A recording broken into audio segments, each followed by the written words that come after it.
Lekker, ons rol. My gunsteling gesegde is dis beter om konstant goed te wees as soms uitmuntend. Toe het ek besef, maar daar's heeltemal 'n ander wêreld, daar's 'n ander dimensie. It's not like winning the lottery where you put yourself out there and then it happens to you. You have to put yourself out there, but then the hustle starts.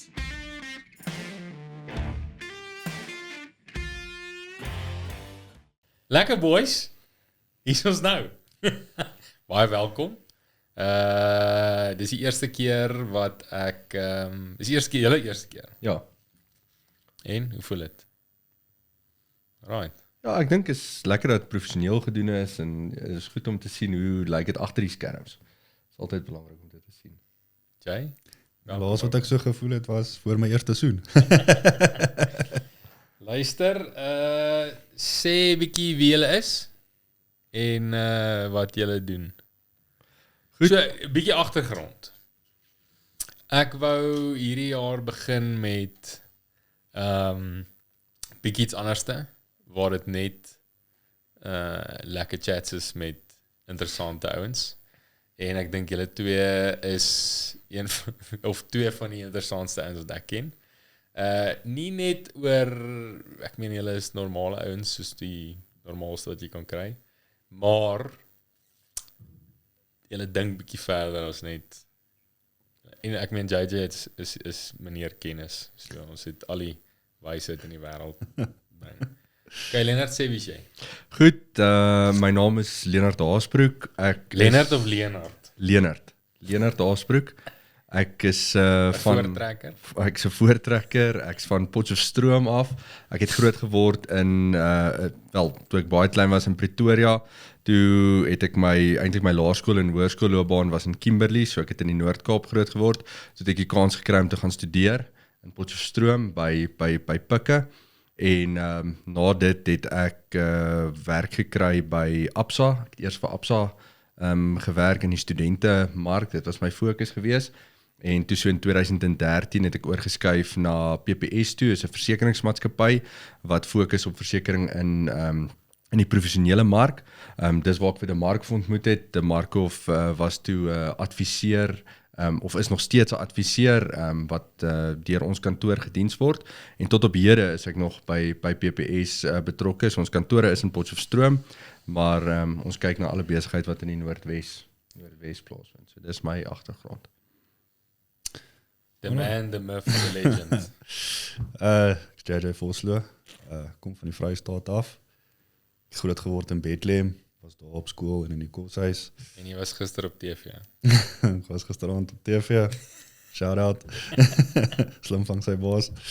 Ja, daar groot geword, daar op skool gegaan. Okay, wacht, stop eers daar. Vertel ons gou van Slimvang sy baas. Wel is het gewen. Bromance.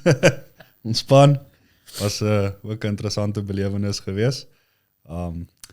Ek sal enigiemand wat op die TV kyk en dink jy ken al die vrae, dis baie anders as daar so 10 kameras op jou is. Maar hoe werk dit? Wat het julle gedoen? So een van my vriende het my net soos gebel en gesê, hoor jy, hy het ons ingeskryf en toe laat weet hulle om daar 'n interview.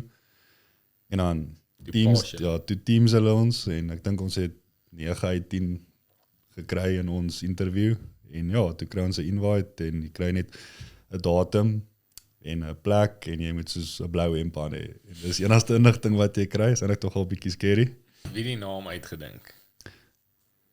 My vriend naam uitgedink. Ek was meer in die lyn van soos weet die 3 latte en geen plate, weet soets maar. Dit het dan nie regtig gestiek nie.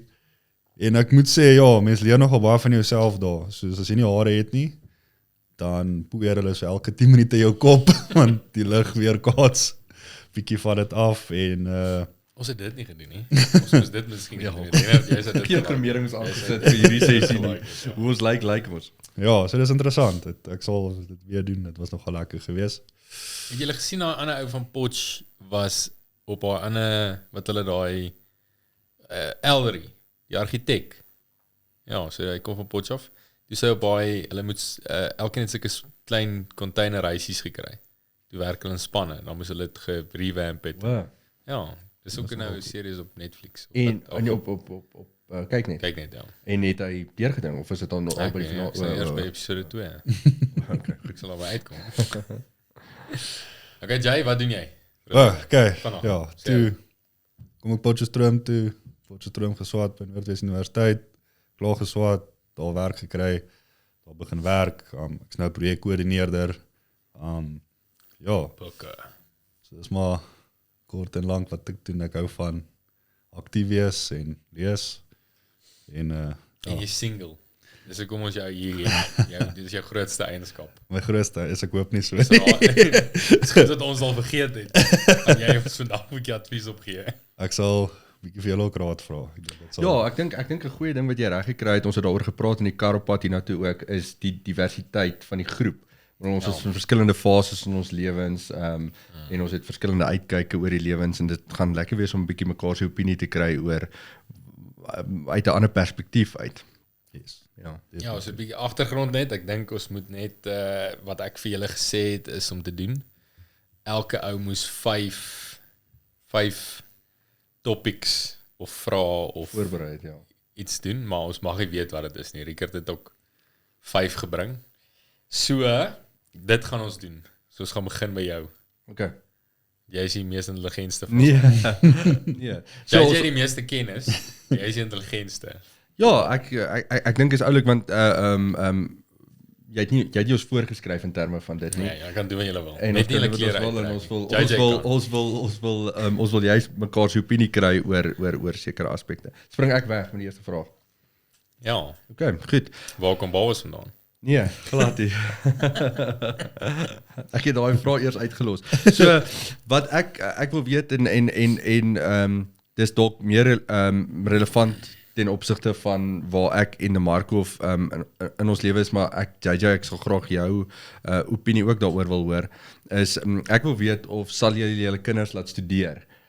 Dink julle studies is nog relevant? Ek praat van studeer soos ons na universiteit toe gegaan het, voltyds 'n kwalifikasie gaan doen, en dit gaan nie vir my nou so seer oor die kwalifikasie nie, ek dink dit is nog relevant, maar voltydse studies, sal jou kind universiteit toe stuur om voltyds te gaan studeer? En indien wel, hoekom? En indien nie, hoekom nie? Maar ek dink ook, kom ons, om dit nou eenvoudig of meer oop te maak is, ons gaan obviously nou opinies hê, Ja, maar dis onvoorbereide vrae. Ja. So ek gaan nou miskien nou 'n opinie hê wat miskien gaan verander. dis reg. So ons moet net altyd dit in gedagte hou, dat as Ja. jy nou Die die opinie wat skrikkerig jy- wees wat jy sê, Ja. Rickert kan dit in elk geval uitedit as jy nou vloekwoord Ja. of iets insit, Ja. maar ek dink my opinie sal miskien verander. Dis reg. oor As jy na 5 iemand jaar. anders se opinie. Maar heidaglik, ek sal begin om te antwoord, want ek dink ek is die naaste daaraan. Ek dink nie ek sal nie. voltyds studeer. Nee. Ja. Jy vra eintlik oor voltyds Studeer, Nee, nee. universiteit toe gaan. Nee, maar ek dink ons het al die gesprek gehad. Jy vra eintlik, moet hy voltyds studeer of moet hy nie? My opinie is, ek weet nie of hy moet gaan studeer nie. Okay. Die rede hoekom ek so sê is, en dis maar my opinie, jy is nou by die pik, so miskien kan jy eintlik beter is. Dis nie dieselfde as wat ons was nie. So ek sê nou vir my kinders ook, as jy enige ou kan matriek deurkom. Jy kan dit onder 'n boom doen, jy kan dit by die huis doen, jy kan dit doen wat jy wil. Maar dit gaan nie daaroor nie. Dit gaan oor hoe hanteer jy konflik? Hoe hanteer jy teleurstelling? Hoe hanteer jy iemand wat jy weet op jou pik? En die meeste goed wat ek geleer het uit die universiteit uit was daai goed. Hoe berei jy voor? Hoe leer jy vir eksamen? Hoe hanteer jy stres? Studente het nie baie stres nie, maar jy daai goed Wel, jy het tog spanning voor 'n eksamen. ja, of- jy leer om daar daai is goed, sekere- jy leer om sekere goed te doen. Ja. En dit sit jou op, maar ek weet nie regtig of die teoretiese kennis. En ek weet ek het met Isak Smit daai Gesprek PPS gehad. maar Ja. hy sê kwalifikasies nog steeds belangrik. ja. Okay, maar as jy dit sê, ek wil net uitbrei daarop. So jou opinie is die lewensvaardighede wat jy leer op universiteit, die breek na of die feit dat jy na 'n universiteit toe gaan en voltyd daar gaan studeer, daar's vir jou waarde in. Dit gaan nie so seer vir jou oor die kwalifikasie nie, maar jy voel jy moet jou kind daai 3 of 4 jaar op universiteit gee om daai lewensvaardighede aan te leer, of voel jy jou kind moet dadelik in die werksomgewing ingaan en dan eerder die studies, bedoel die teoretiese kennis opdoen deeltyds.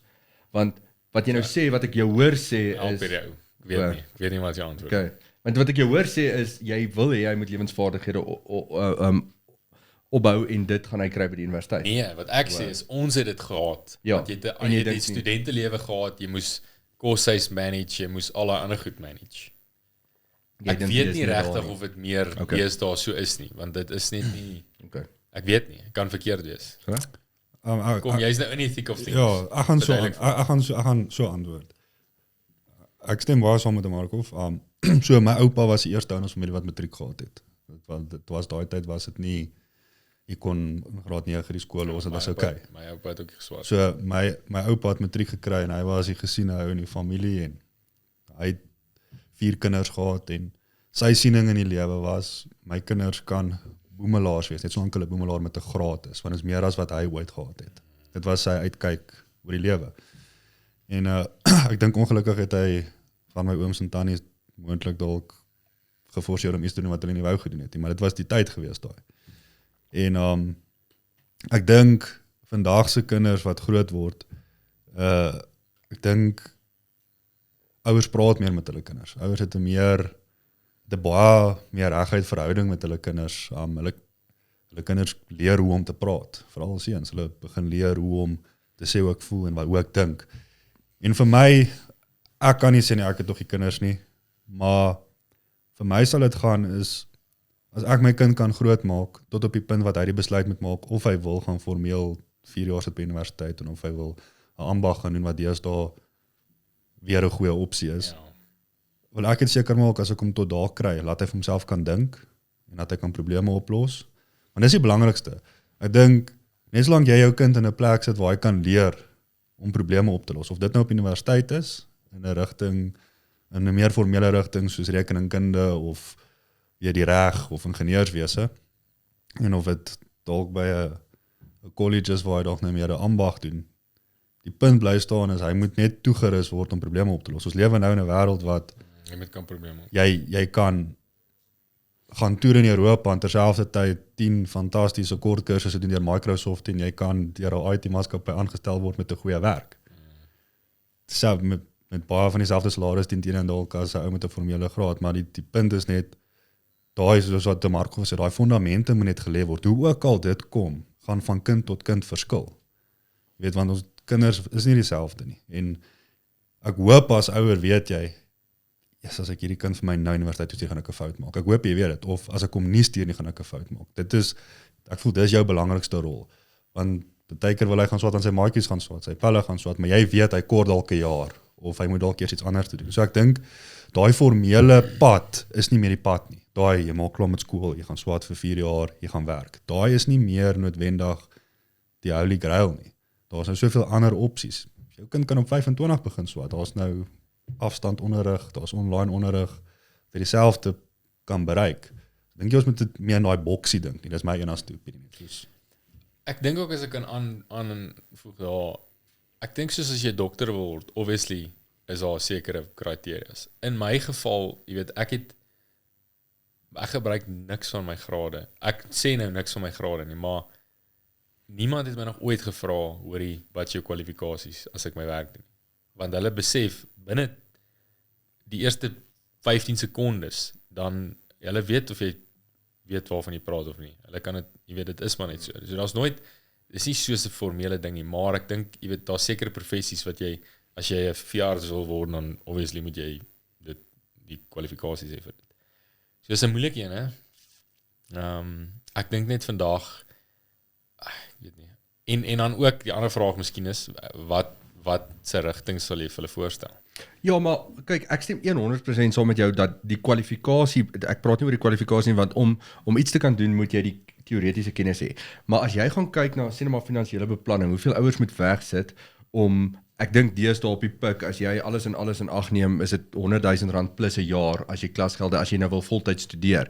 So dis 'n klomp geld wat jy moet spandeer, om die kwalifikasie te kry. Dis om die papier in jou hand te hê.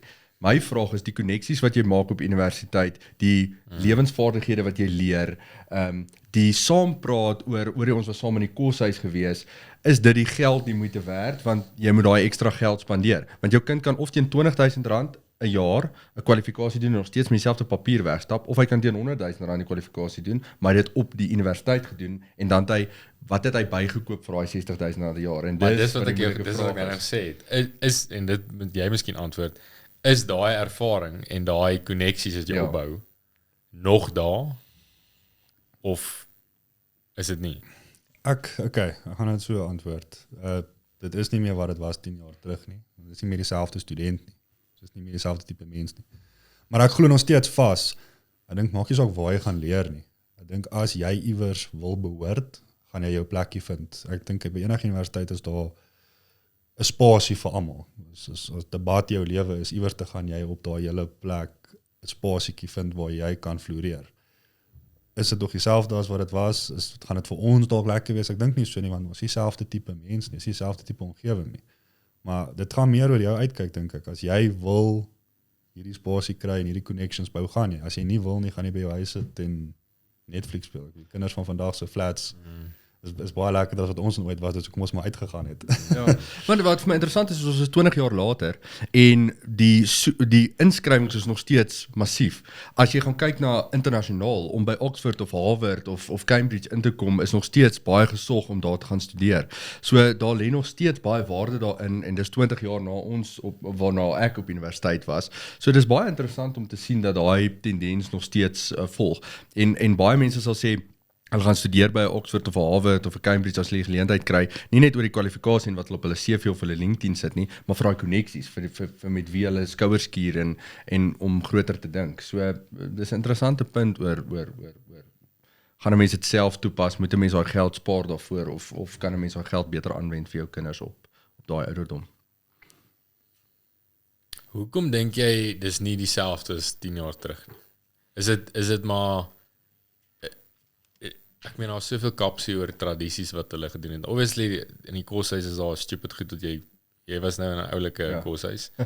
Maar daar was sekere goed wat obviously nie seker reg is volgens die nuwe menseregte goed nie, maar ek dink van dit daar's druk by die universiteite op. Ek meen daar's geen ontgroenings of so nie, want tog dis 'n moeilike stelsel om te justify, maar dis soos army. Ek meen, jy moet deur moeilike goed gaan om jou te bind aan die ouens wat saam met jou is. Ek meen, dis wat hulle eintlik probeer doen met ontgroening. Dis eintlik, jy gaan deur 'n heavy tyd as 'n eerste jaar in 'n koshuis saam, maar dan is jy tight, want jy saam met daai ou gesuffer.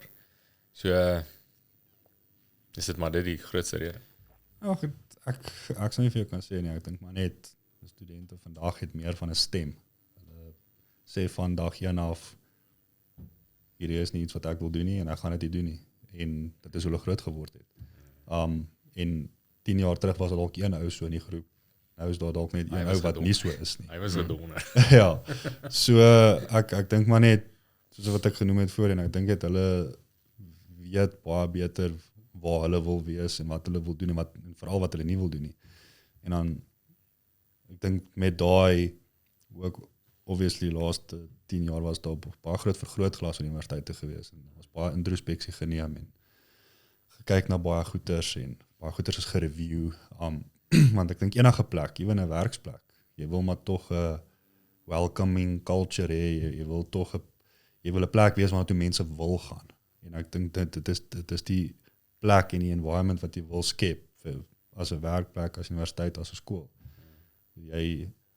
As jy in die oggend jou kinders by die skool aflaai en daar's vrees in hulle oë, gaan jy begin vra hoekom wil hulle nie skool toe gaan, jy weet, en dan moet 'n environment wees waar hulle kan gaan groei. So ek dink maar sê, ja, times change, people change, ja. Ek het ook 'n vraag wat ek dalk vir julle wil vra.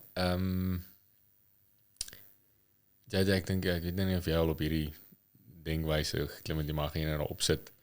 As mens dis daai ander gesegde wat jy sê, jy weet, een generasie bou dit op, die ander een sustain dit en dan die ander een verloor dit. Daai gaan eintlik oor wat laat jy weet, hoe manage jy dit? Want dis vir my ook 'n belangrike ding, want obviously ons probeer welvaart skep vir jou kinders, maar obviously wil jy dit nie te maklik maak. te maklik maak. En ek dink dit sluit aan by jou Ja. vraag van, hoorie, moet ek R400,000 of R800,000 betaal vir 'n kind se swattings, waar ek hom eintlik forceer om te werk, en dan, as hy dit wil doen, moet hy self over betaal of wat ook al.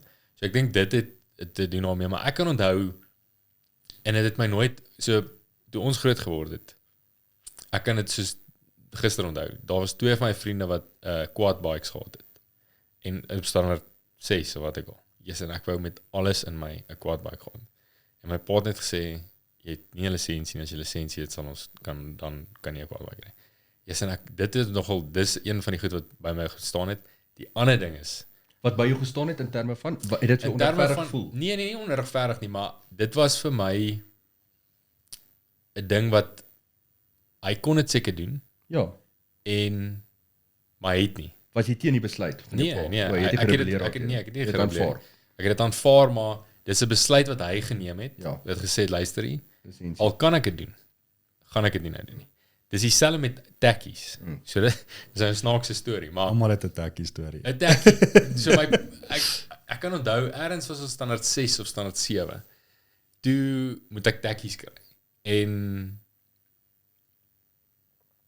my pa het my gevat vir die tekkies koop. En ek kon dit nie verstaan nie. Toe sê hy vir my, toe wil ek Nike tekkies hê. Ek dra nou basically net Nike tekkies, maar ek wou toe Nike tekkies gehad het. En hy het vir my gesê, ek gaan nie nou vir jou Nike tekkies koop, ek gaan vir jou ander goedkoper tekkies koop, want jou voete groei nog. En obviously, ek besef, my pa kon dit seker bekostig het, Ja. maar dit was 'n lewensles vir my, en tot vandag toe, is dit, okay, obviously met my kinders nou, dis moeilik, jy weet, ek probeer vir hulle die beste gee, maar daai was 'n massive, ek weet nie, dit was 'n ding wat by my stiek nou nog, en ek struggle bietjie daarmee. Maak jy dit te maklik vir jou kinders? Is dit Dit wat jy voel vir my vra? juist, Ja. dis eintlik die punt. Jy maak jou kinders te maklik. Dit is te maklik. Jy maak So ek dit meen maklik. hulle, En is dit reg of verkeerd? Ja. Benader jy hulle dan nou deur? dis hulle definitief, maklik en ek te dink maak? dis wat lei na een generasie bou op, een generasie sustaining, een generasie breek af. So, dis moeilik. Die ander ding wat ek ook by julle wil hoor is, en kan ons oor praat, maar hoe maak jy dit moeilik in vandag se samelewing? Want jy kan nie hulle laat werk, soos, ek meen, my oupa het sy hele lewe lank het hulle 'n melkery gehad. My oupa se oupa, sy pa het 'n melkery gehad. Hy het, vandat hy 4 jaar oud was, elke oggend 5 uur opgestaan, gemelk, goed, want die melk ou het dit kom haal, skool toe gestap, skool gegaan, teruggestap, weer gewerk, hy het nie 'n sport gedoen, niks nie. Toe hy 17 was, toe sê sy pa vir hom, luister, jy gaan nou die melkery oorvat. Toe sê hy, daar is die manier nie. Toe waai hy. Vat hy sy goed en toe gaan doen hy iets anders. Want hy het so hard gewerk. So obviously wil hy nie daar gaan nie. Maar my vraag is, vir my was dit so, ek het so groot geword, sport was vir my daai ding, en is nou nog, ek soek iets moeilik om te doen, want die samelewing waarin ons leef is te maklik, dit is letterlik, ek meen ons, ja. Ek dink wat baie belangrik is in terme van generasie welvaart is, ek dink waar dit te vinnig opgebou word. Sê nou maar, soos jy net die voorbeeld vat, jou pa het goed gedoen, jy doen besonder goed, en en ek dink dis wat, as jy nou gaan kyk na kulture wat lank geld het, sê nou maar Jode of Engelse mense wat uit daai royal families uitkom en dat dit lank geld. Daai generasie ding kom al so lank, hulle weet hoe om dit te bestuur en om in daai omgewing te leef. Waar baie keer as iemand so half uitskiet rykdom het, dis wanneer jy dit sien, en die ouens wat sê nou maar in die oosterse lande bly of hierdie ouens in Saudi-Arabië sal ook dit vir jou sê. Hulle is besonder ryk en dan verloor hulle kinders half daai welvaart. So ek dink daar's 'n verskil tussen mense wat met welvaart groot word en weet hoe om dit te bestuur, want daai kinders doen nog steeds goed, maar dis omdat hulle koneksies het, hulle ouers het koneksies, hulle gaan studeer nog steeds, waar dis anders as jy skielik met hierdie welvaart groot geword het en jy wil half opmaak vir dit wat jy nie gehad het nie. So jy sal vir jou kind Nike tekkies koop, net omdat jy nie die kans gekry het om Nike tekkies te hê nie. Maar nou is jy bekommerd daaroor dat jy benader jou kind. Dis nie eintlik wat ek sê nie. Ek dink hy kon dit bekostig, maar dit was Maar jy Hy het gekeer, laat dit nie, by jou laat dit nie 'n ding is. maar jy doen dit nie. Dis my worry. Dit is waar ek Ja, en nou benadeel jy jou kind want jy maak dit te maklik vir hom om groot te want nou wil hulle net Ja, ek stem 100% saam met jou. Ek Dit is maar hoe maak jy dit nou moeilik? So ek dink ons kan slim dink in terme van dit. Jy het al van dit toegepas om vir jou kinders die geleentheid te gee om te sê, goed, verdien jou sakgeld. En ek dink dis waar ons slim moet dink oor hoe ons met dit omgaan. Ek onthou en ek's baie konservatief met my finansies, maar ek het van hoërskool af, kom ons sê van start 6 af, het my pa met die geleentheid gegee om te sê, dis jou sakgeld vir 3 maande en jy moet X, Y en Z betaal met dit. So ek moes leer van standaard 6 af om te begroot en met daai geld uit te kom. En toe ek begin werk het by Absa, het ek ook nie 'n groot salaris verdien nie, so ek moes begroot om met my salaris uit te kom. So dit was hard. Dit was harde besluite van my pa se kant af en hy het ook dalk die mediums gehad om dit vir my makliker te maak, maar deur dit te doen, het hy my geleer om konservatief met my geld te werk en goed te begroot en mooi goeie rentmeesterskap te hê teenoor jou geld. So ek dink dis waar ons moet slim dink en dit gaan veral oor geld. Is om jou kinders te leer, hoorie, maar daar is nie net dis nie unlimited nie, daar is 'n limiet in terme van geld en hulle eerder half te leer om daarvoor te begroot of ekstra daarvoor te werk as hulle ekstra nodig het. Ja, maar nou, soos my kinders, hulle het soos verkoop in 'n kompleks, verkoop hulle so Rochelle koop hulle goed aan en dan verkoop hulle dit in 'n kompleks. Maar dit gaan baie goed. Hulle het 'n booming business. So hulle maak meer as wat jy laat hulle Yoco masjien gekoop het. Want hulle sê die mense, toe ek eendag by die huis kom, toe lê die Yoco masjien daar. Ek sê, hoorie, wat's hierdie? Toe het hulle vir hulle Yoco masjien gaan koop met die geld wat hulle gemaak het, want daar's ooms wat sê hulle het nie cash nie, hulle tap. Ja. So nou tap my kinders daar en hulle verkoop, as hulle iets koop, verkoop hulle dit uit. Soos crazy. Maar dis ook baie keer is dit te maklik. Hulle booming business daar. Maar dis goed want hulle wil dit doen. Hulle like dit. Ek dink ons moet nie vaskyk in maklik en moeilik nie. Ek dink ons moet vaskyk in leefstyl. So hoekom ek so sê is, kom ons vat generational wealth. So ons weet jou Engelse aristocrats, hulle is al ryk vir 300 jaar. Hulle daai geld, dis 'n skill. Dis 'n skill om ryk te bly vir 300 jaar in 'n familie. Dis dink gou hoe moeilik dit is, hoeveel goed kan gebeur. Want daai mense lewe 'n sekere leefstyl. Daai kind lewe, jy maak jou kind op 'n sekere manier groot, om op 'n sekere manier te dink. So jy sê nou, jou kinders, jy het dit maklik met die geld wat hulle maak. Maar hulle gaan nog steeds uit en gaan stap en gaan graft en ja, hulle het nou jou masjien gekoop, maar wel dan laat hulle verder gedink het en dit is waar my ding inkom is, solank as wat ons planmakertjies kan groot maak. Het my pa het altyd gesê, ons moet begin worry die dag as ons nie 'n plan kan maak nie. En dit is daai leefstyl ding en soos wat julle ook nou maar storie het ek ook 'n storie.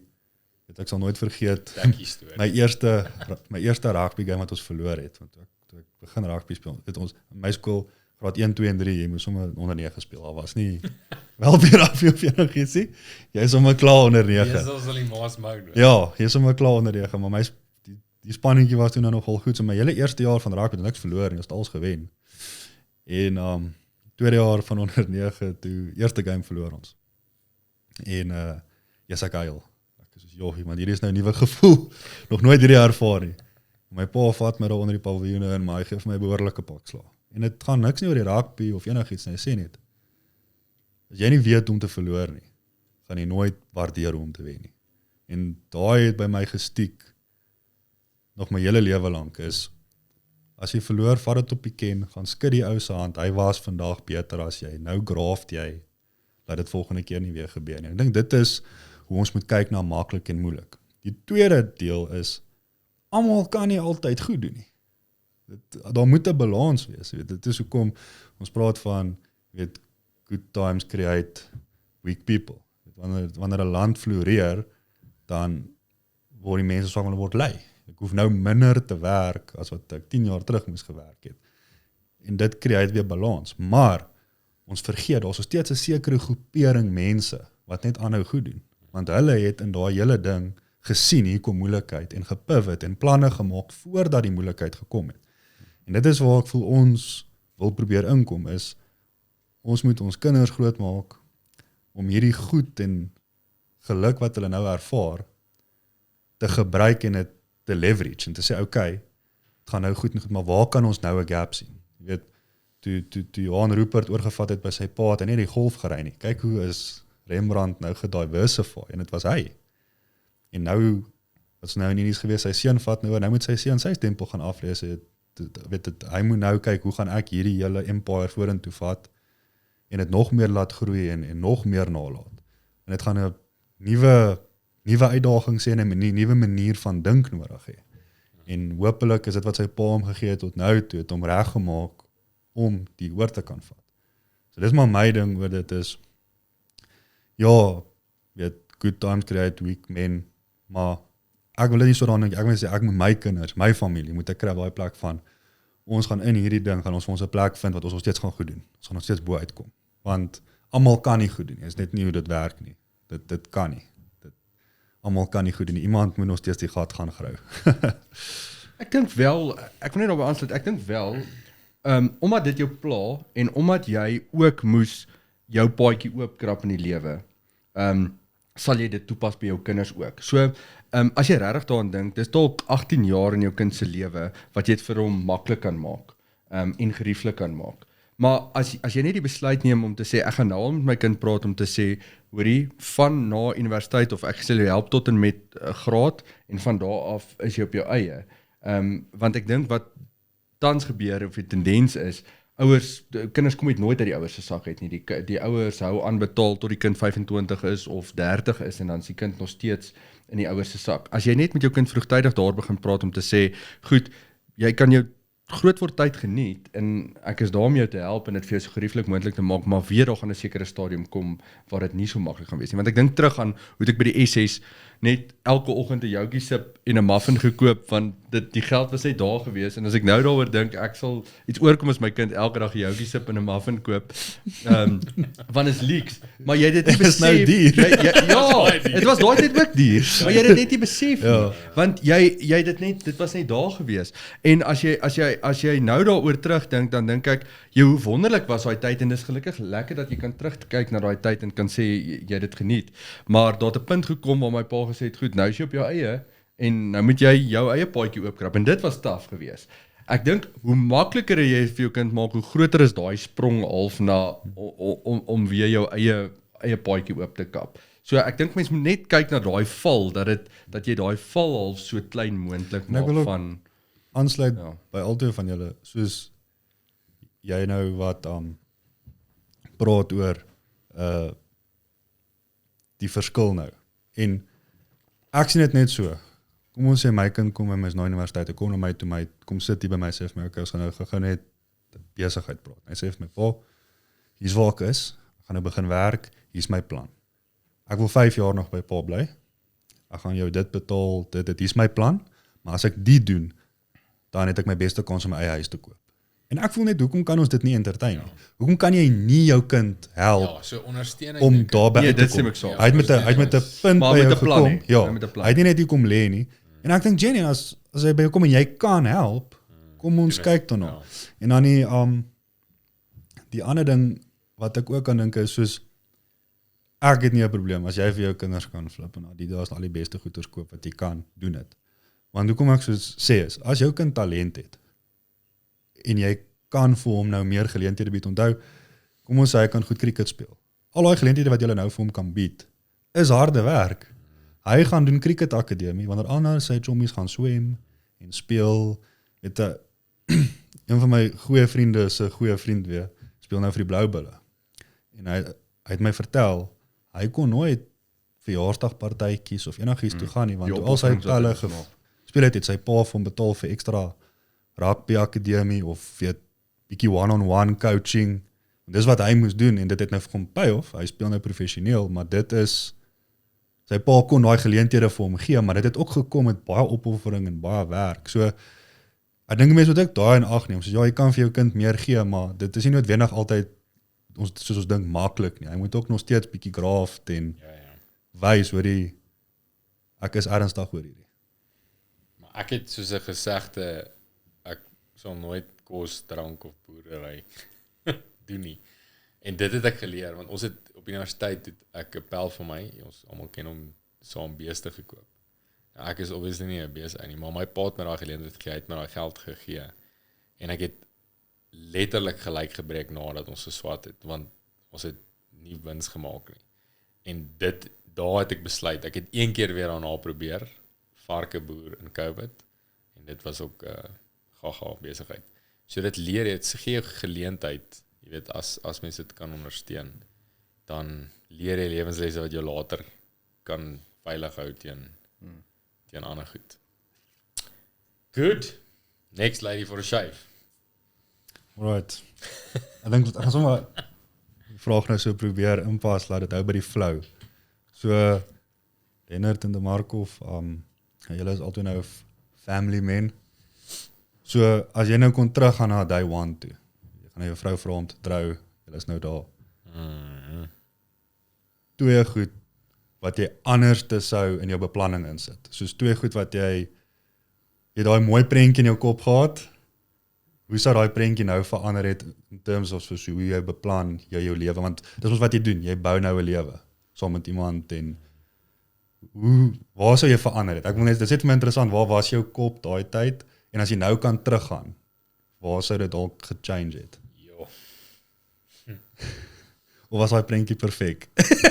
Ek het van my, dadelik het ek 'n idee, so ek sou definitief by die troue, ek weet nie of dit reg is by antwoord, Net soos jy wil. by die troue sal ek nie al my studentevriende genooi het, ek sal net my familie genooi het, want duidelik ken ek nie eers meer helfte van daai mense wat op my troue was nie. Dit was irrelevant. Ja. So dis die eerste ding wat ek sou.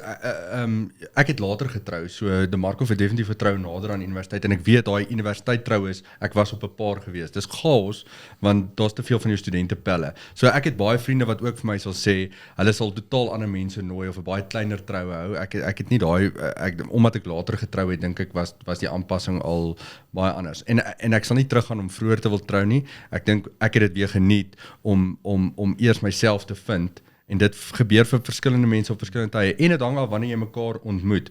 De Markov sê wel 'n baie belangrike ding, nie nou nie, maar wat een van sy goed wat hy al gesê het wat ek by hom geleer het en ek help baie jong mense met dit en dis om te sê die twee belangrikste besluite in jou lewe wat jy kan neem is besluit nommer 1 is oor jou geloof, glo jy of glo jy nie en waarin glo jy en wat jou redding en die tweede een is met wie jy trou.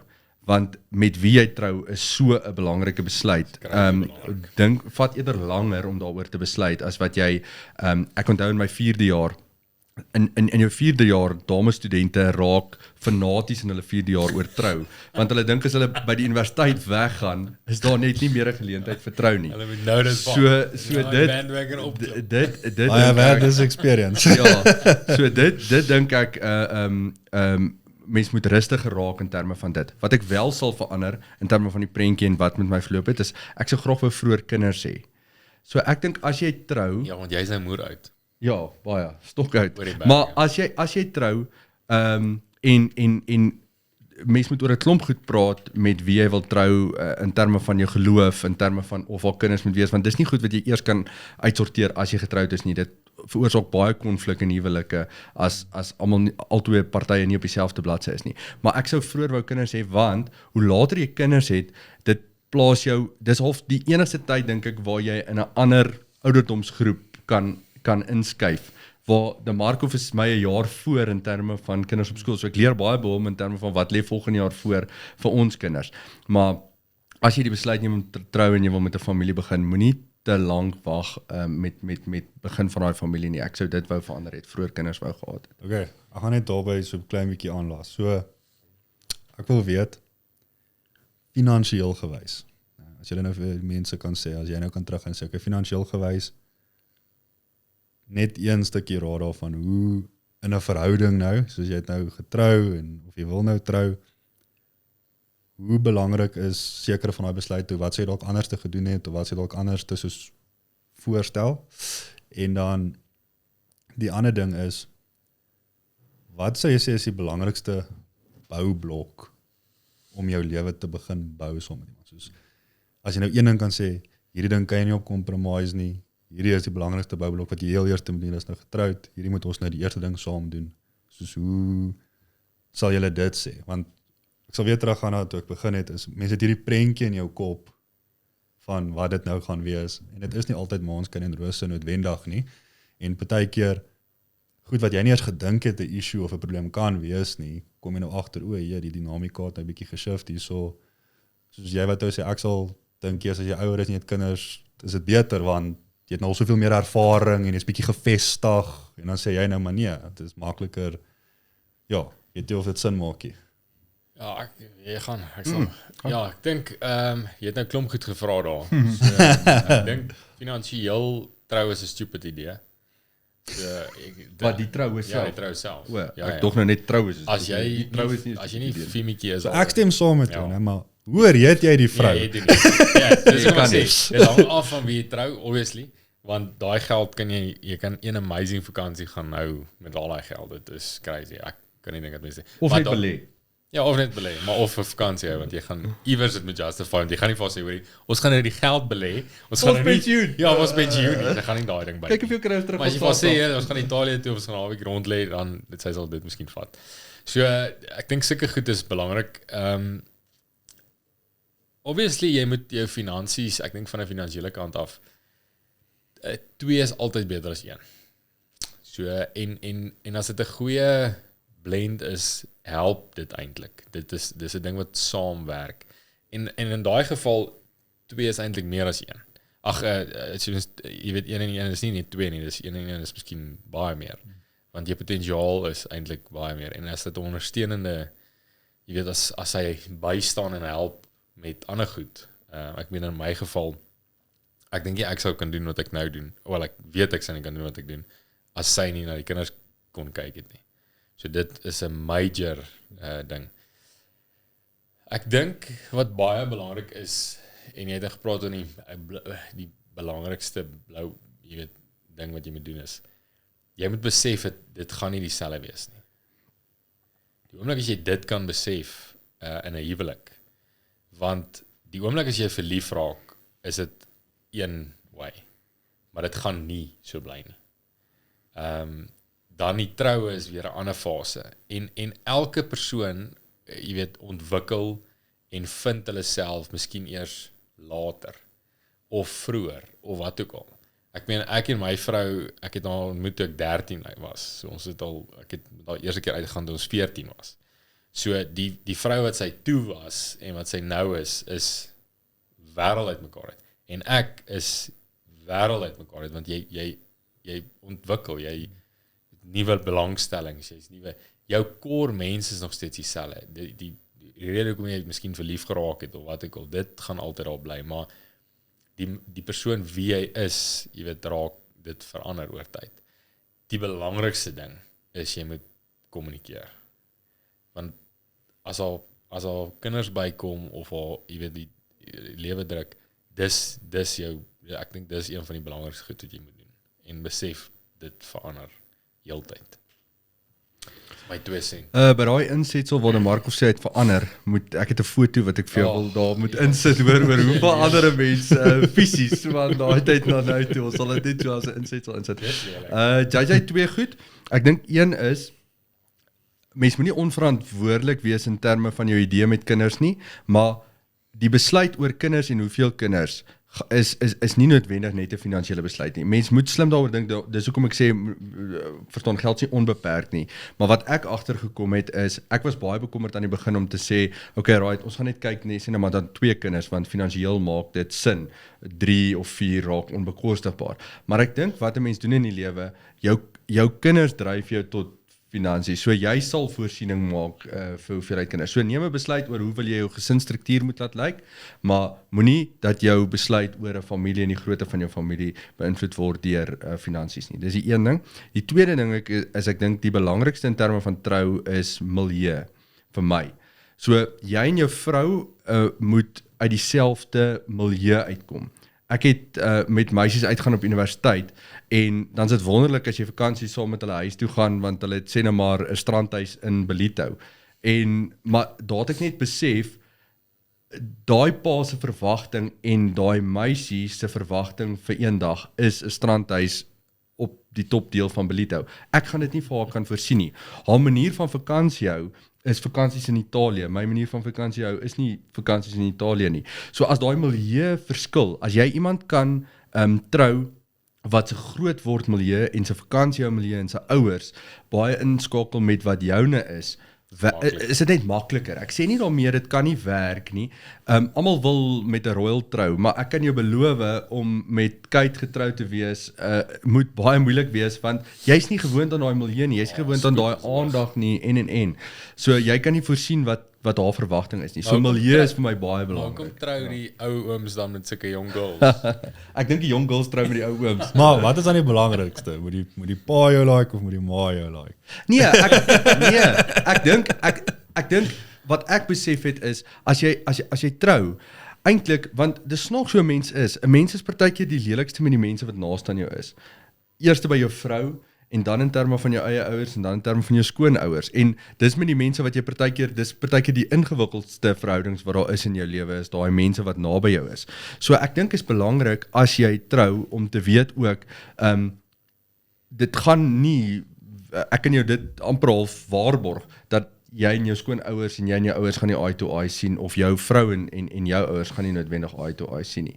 Daar gaan konflik wees want dis twee verskillende huishoudings wat bymekaar kom. Maar wat vir my gewerk het is dit het net baie druk van ons huwelik afgehaal, die feit dat ek en my vrou dieselfde milieu uitkom en ons kyk na dinge dieselfde. So dit was 'n groot voordeel. En ek dink ook as ek kan aanheg daar iets wat crucial belangrik is en dit is eers later in ou se lewe is ons het 'n reël wat ons sê 4 nagte en 5 dae wat ons saam met familie spandeer. Eintlik ook vriende. Die rede vir dit is na 5 dae raak dit te lank. En die oomblik as jy vorm jou gesin en jou familie, dan moet jy inskakel by eintlik sê net maar by jou ouers. So daar's half 'n bietjie van 'n gesag storie daar en is moeilik daai dinamika om te sê luister, die kinders is nog steeds, ek is nog steeds oor my kinders eerste en dan maar dis 'n moeilike ding. So ons het 'n maklike reël ingebring. 4 nagte uitslaap, so dan hoef jy nie te lank saam met skoonma by die strand te wees of wat ek al. Dis 'n goeie reël daar. Goeie reël, ja. Ek weet van ouens wat hulle skoonma saamvat op vakansie, dan hoef hulle nie hulle skoonma te groet of weer hallo te sê nie, hulle vat al eerder saam op vakansie. My volgende een is, ek wil julle vra oor oor vriende. Wat se eienskappe is belangrik as jy jou vriende kies? En hoe groot moet daai sirkel wees? Hoe moet daai sirkel lyk? Okay, deel ons met julle wysheid. Wat wil jy eers gaan lê? Nee, ek gaan jy. Okay. Yes, dan Mark of ek weet nie. Vir my ek sal dit nou maar so verduidelik. Ek het sirkels. So ek weet eintlik hoe om dit presies mooi te bewoord nie, maar daar's sekere sirkels wat sekere dele van my voed wat ek nodig het, soos weet jy nie honde is 'n sirkel en dan weet gaan jy nou meer jou dieper vriende en so. Ek dink elke is jy nie onder nie. Dis nou. Dit is 'n journey. Dis nou 'n klap in die gesig. Dis 'n journey en daar is ook nou al mense wat 20 jaar gewerk het. Nee, maar ek dink jy het jou plek waar jy sekere voeding kry, weet soos baie manne het, weet 1 keer 'n week het hulle manneoggend wat hulle saam bid en goed, daai is 'n sekere ding wat jy nodig het. So dis vir my die een ding is om al daai fisies, geestelik, emosioneel daai voeding te kry. Maar vir my voel ek my regtig close vriende het ek maar net eintlik een toets, want vir my is dit moeilik om te sê hierdie aspek en hierdie aspek, want verskillende mense het verskillende rolle, maar vir my is dit soos daai 5 uur die oggend toets. Jy weet soos ek bel jou 5 uur die oggend, ek het 'n pap wiel of ek is in die moeilikheid. En dis vir my ook as man wees. Dis daai vir my soos die grootste ding is ek dink 9 uit 10 keer weet mense wat om te doen nie, maar net solank jy opdaag. Daar kan ons dit uitsort. Jy weet, jy wil nie alleen hierdie battle fight nie. So daai is my 'n belangrike toets. Is gaan hierdie ou 5 uur die oggend weet, gaan hy vir jou ry en vir jou sy spaarwiel gee om terug te ry. Weet so, daai is vir my enigste toets eintlik as ek nou regtig kom by daai close vriend. Dis soos daai 5 uur die oggend toets en daai opdaag. Want is soos vir my ook Partykeer moet iemand net langs jou sit. Hy moet net opdaag en dan kan hy goed uitsort. Dit al sê hy niks nie, hy's daar. En ek dink daai is belangrik. Ek weet nie of dit 'n goeie antwoord is nie, maar dis my antwoord. Ja, ek stem 100% saam met JJ. Ek dink 'n diverse vriendekring is belangrik. Ek dink mense het verskillende vriende en hulle vul verskillend aan tot jou lewe. Jy het ook in verskillende fases in jou lewe vriende. Jy het skoolvriende, jy het universiteitsvriende, jy het vriende as jy jonk werk amper voor jy getroud is en jy het vriende weer wat jou vriende word as jy getroud is, jy het gemeenskaplike vriende, jy het vriende wat later aan jou vriende raak omdat jou kinders in dieselfde skool is. So 'n mens moet 'n diverse groep vriende hê. In terme van naby vriende stem ek ook saam met jou.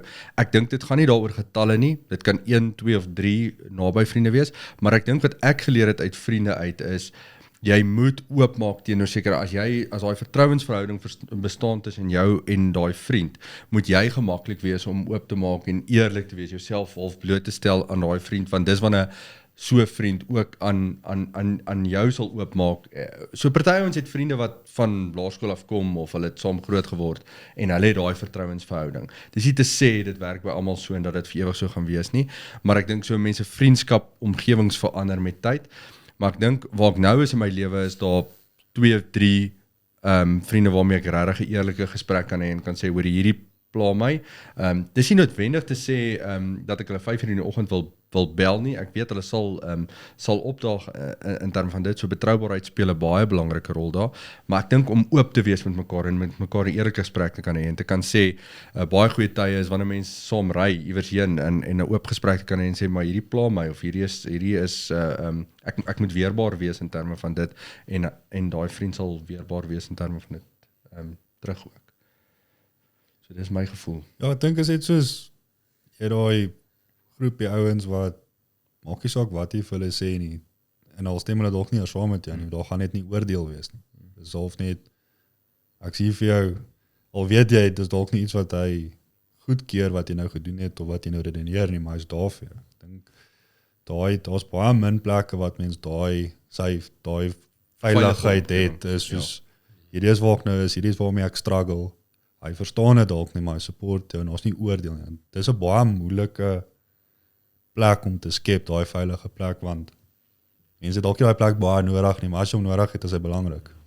Ja, maar ek dink mense moet gemaklik genoeg daarmee wees om te sê jy hoef nie altyd te omring met mense wat presies soos jy dink nie.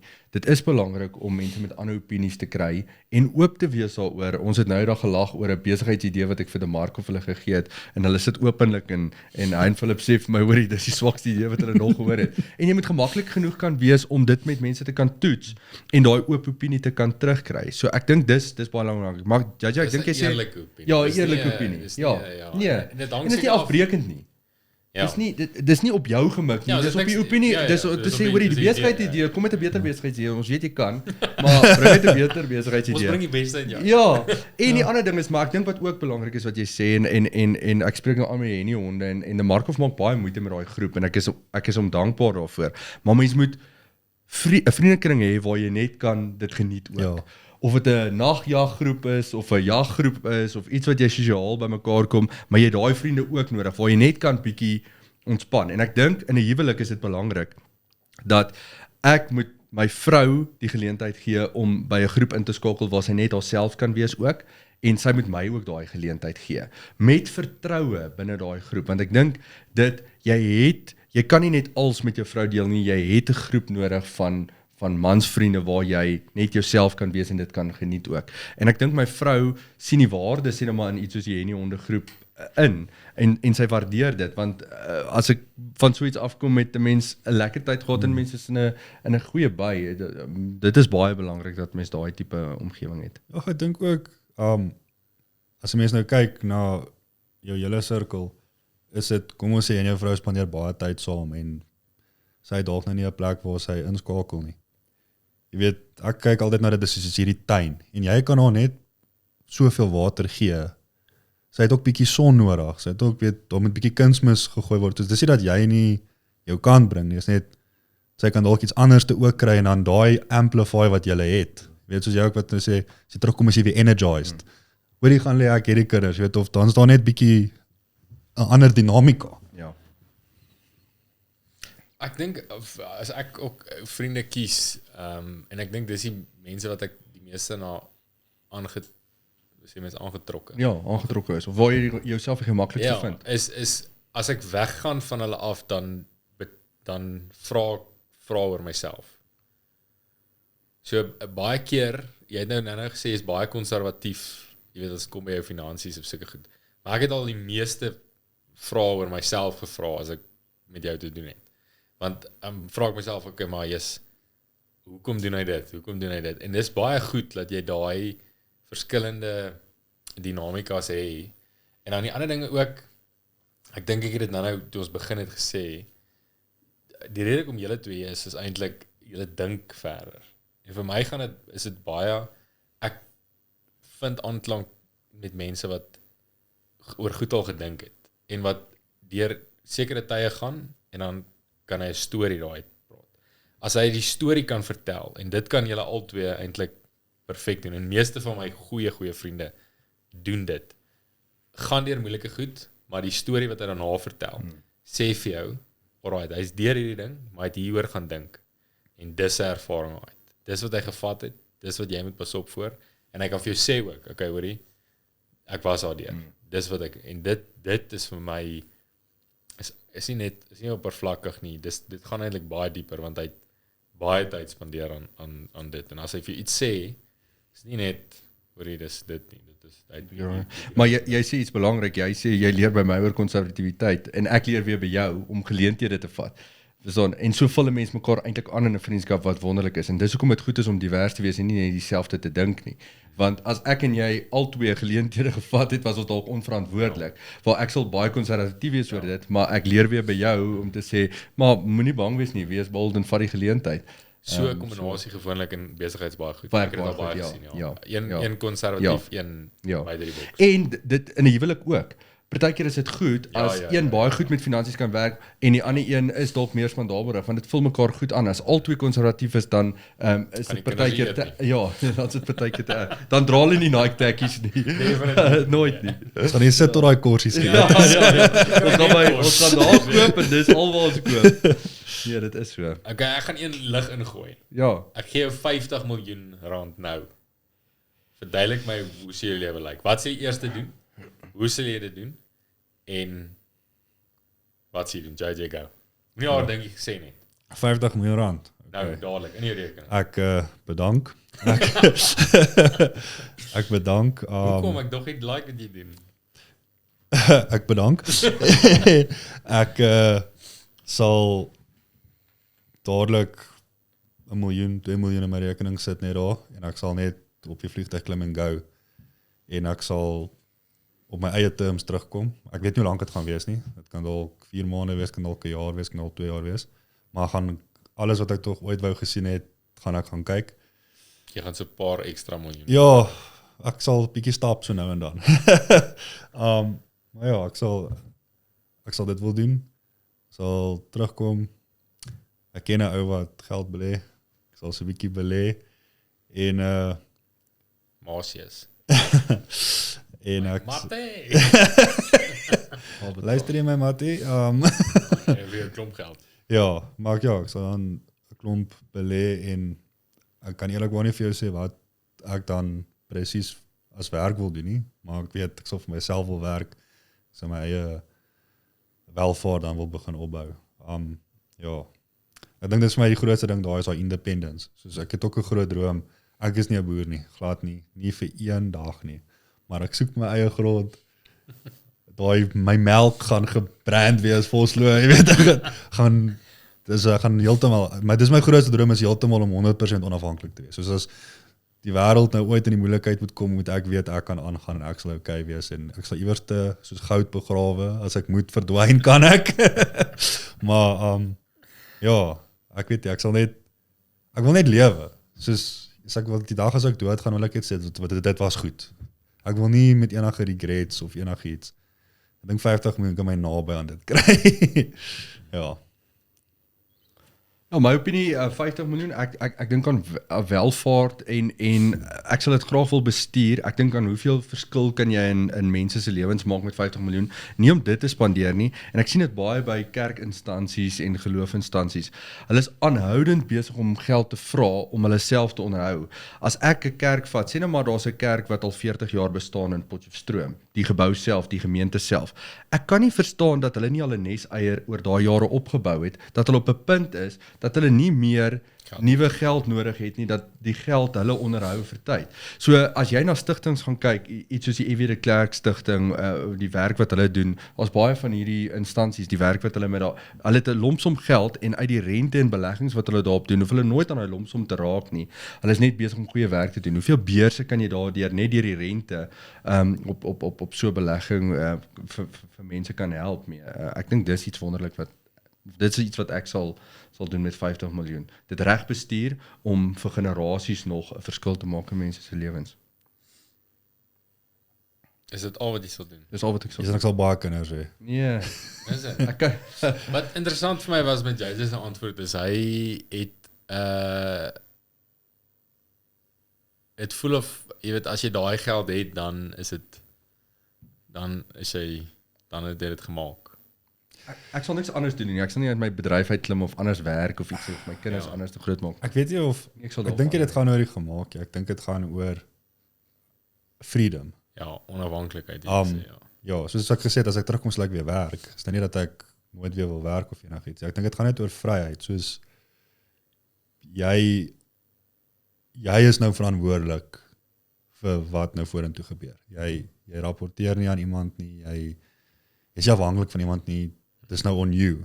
En dit maak mense bietjie bang, maar ek dink dit 50 miljoen gee jou so 'n bietjie daai speling om te sê okay, ek kan nie gamble vat, jy weet. Maar as ek net nou moet uitklim en dit gaan doen, dis 'n baie groot gamble. Maar ek dink tog daar's soveel voorbeelde van mense wat so baie geld op 'n slag gekry het en dan vernietig dit eintlik hulle lewens. Ek weet van ouens wat wag vir erfgeld of geld wat na hulle toe moet betaal en dit sit hulle dit maak hulle passief want hulle is so obsessief oor daai geld wat nog na hulle kant toe moet kom. Hulle doen niks in die tussentyd nie. So 'n klomp geld kan eintlik 'n ou vernietig. Dis hoekom dit wonderlik is om partykeer vir iets te werk, want jy heg baie meer waarde daaraan. Okay, ek het 'n ander vraag op daai. Sal jy wil hê mense moet weet jy het daai geld gekry? Nee. Menend jou vrou. Okay, ja. So naby. Ja. Ja, ek sal dit definitief met my vrou deel. Ek sal dit met my naby vriende ook deel. Maar nie om te sê dis myne nie. Ek sal eerder wil insaak kry in terme van want ons praat baie oor die kollektief van idees. Verstaan, jy kan die slimste ou in die wêreld wees, maar 5 ouens in 'n kamer kan 'n beter idee uitdink as wat jy wat die slimste ou in die wêreld is kan uitdink. So ek sal mense wat ek vertrou om my daarbey betrek om te sê, hoe maak ons hier? Ek wil nie alleen die besluit neem in terme van dit nie. Wat julle idee, hier is my voorstel en dis tog wat ons nou ook doen. Dis hier sit ons met 3 persone met verskillende opinies en dis goed om opinies te toets by ander mense want jy het nie die beste idee nie. En jou idee kan beïnvloed word. Mense sal tekens sien. Soos daar's net two-ply toiletpapier. KFC gaan aflaai by jou huis. Daar's net badtrou in my huis.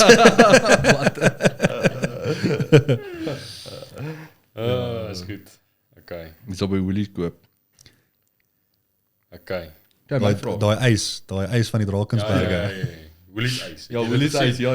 Jy gaan Woolies ys vir mense gee. Kan ek gaan?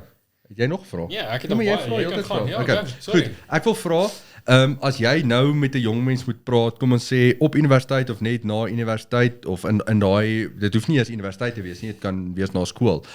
Wat sal jy sê moet hom opgemaak maak oor Suid-Afrika en wat 'n geleentheid, die tweede vraag wat daarbey aansluit is, wat 'n geleentheid dink julle bied Suid-Afrika wat ander lande nie bied nie? Dis 'n goeie vraag. Mr. J.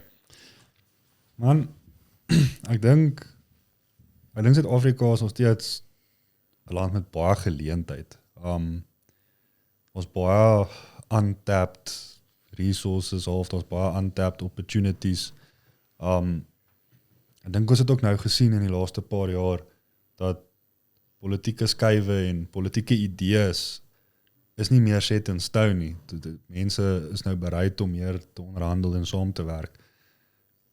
Sê ek dat dit gaan nie nog moeilik wees vir die volgende paar jaar nie. Nee, ek sê nie dit nie, maar ek dink genuine die positiewe toekoms, daai positiefes gaan nog steeds beter as die negatiefes wees en ek dink die een ding wat Suid-Afrika het, en nou moet jy nie skiet nie, maar ek dink ons nog steeds baie vryheid hierso. Hier's regtig baie vryheid in Afrika en in Suid-Afrika. As ek nou Hier's reëls, maar dit word nie toegepas. ja, as ek nou vat die bietjie wat ek al getravel het in my lewe en vriende, jy weet, hoe streng dit oor see is en hoe streng dit in ander lande is.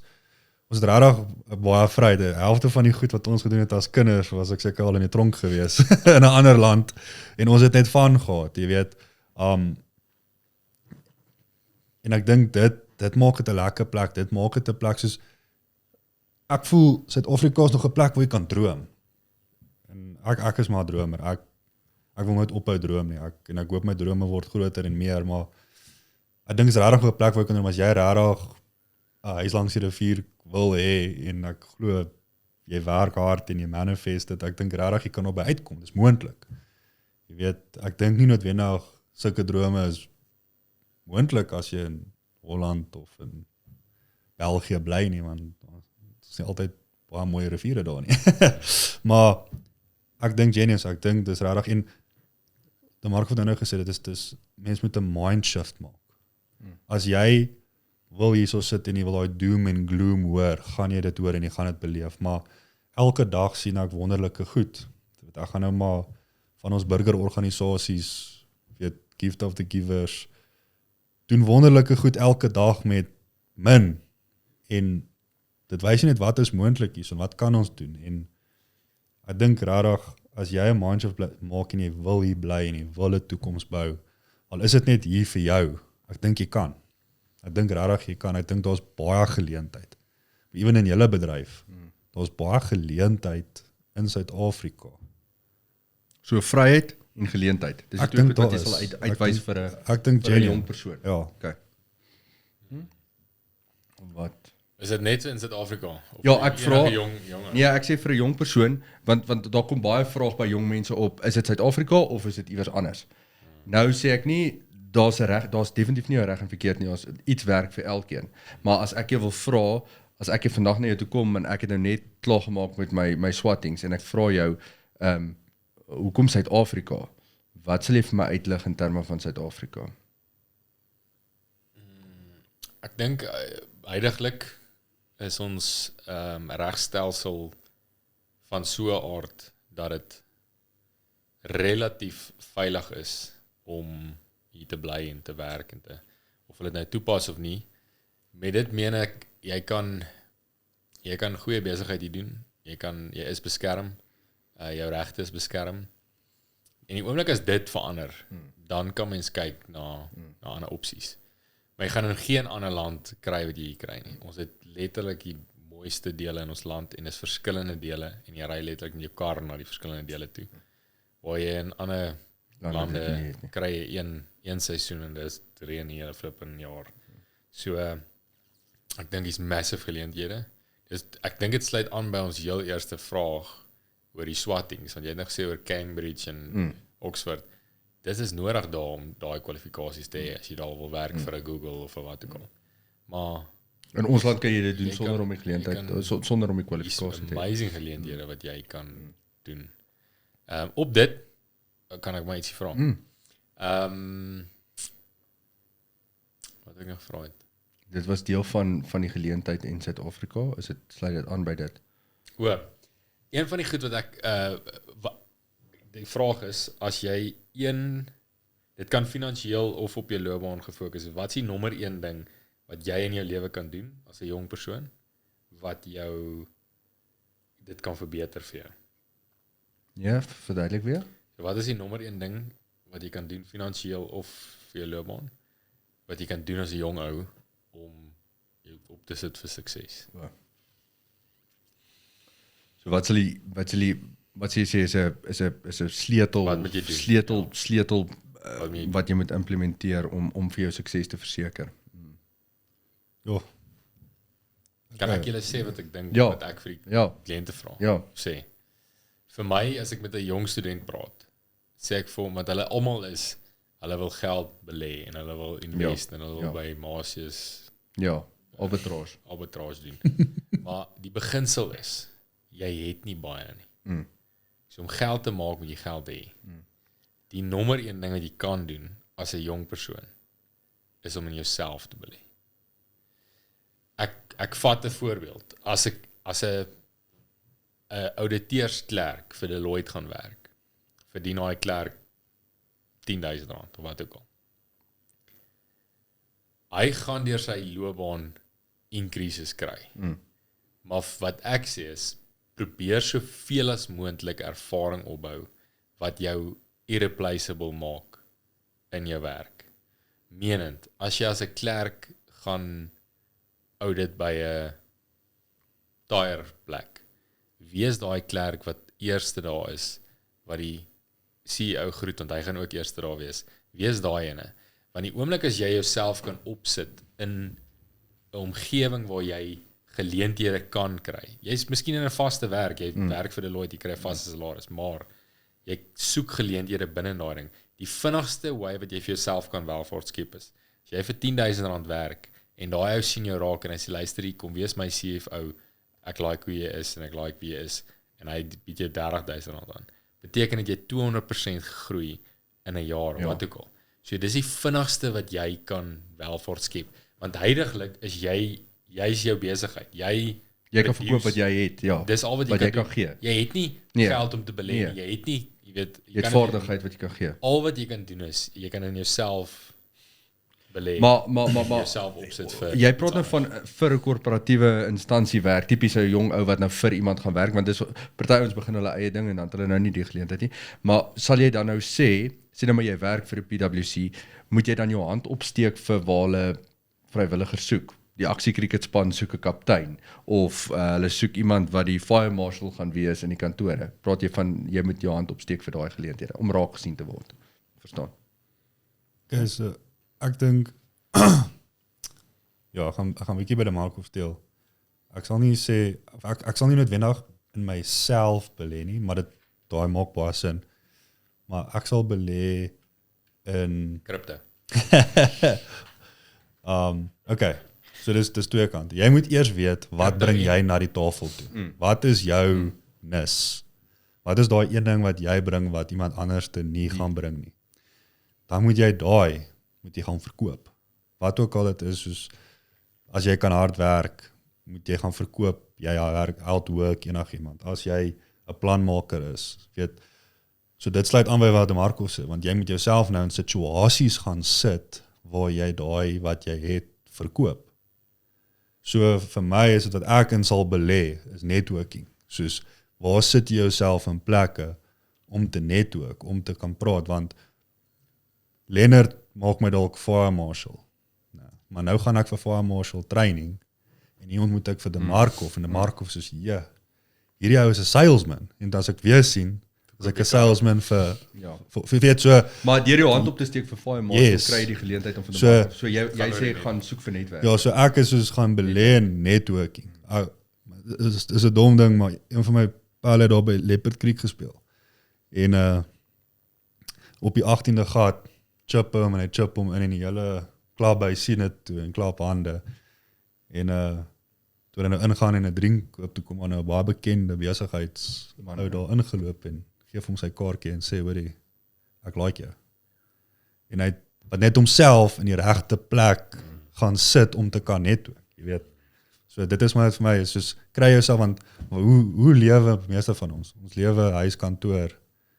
Jy moet sien daai geleenthede as networking opportunities. Jy weet, ewen by jou skool, se braai, daar kan jy 'n ou raakloop. Ja, en jy moet na die braai toe gaan. Verstaan? Ja, maar dis interessant. Daag op. Ja, ek sien baie jong mense nou en ek kry uitnodigings na dit. Ek dink is nou my 5de gesprek wat ek met iemand gaan hê waar iemand my op LinkedIn uitnooi en sê, hoorie, ons sien wat is jou agtergrond?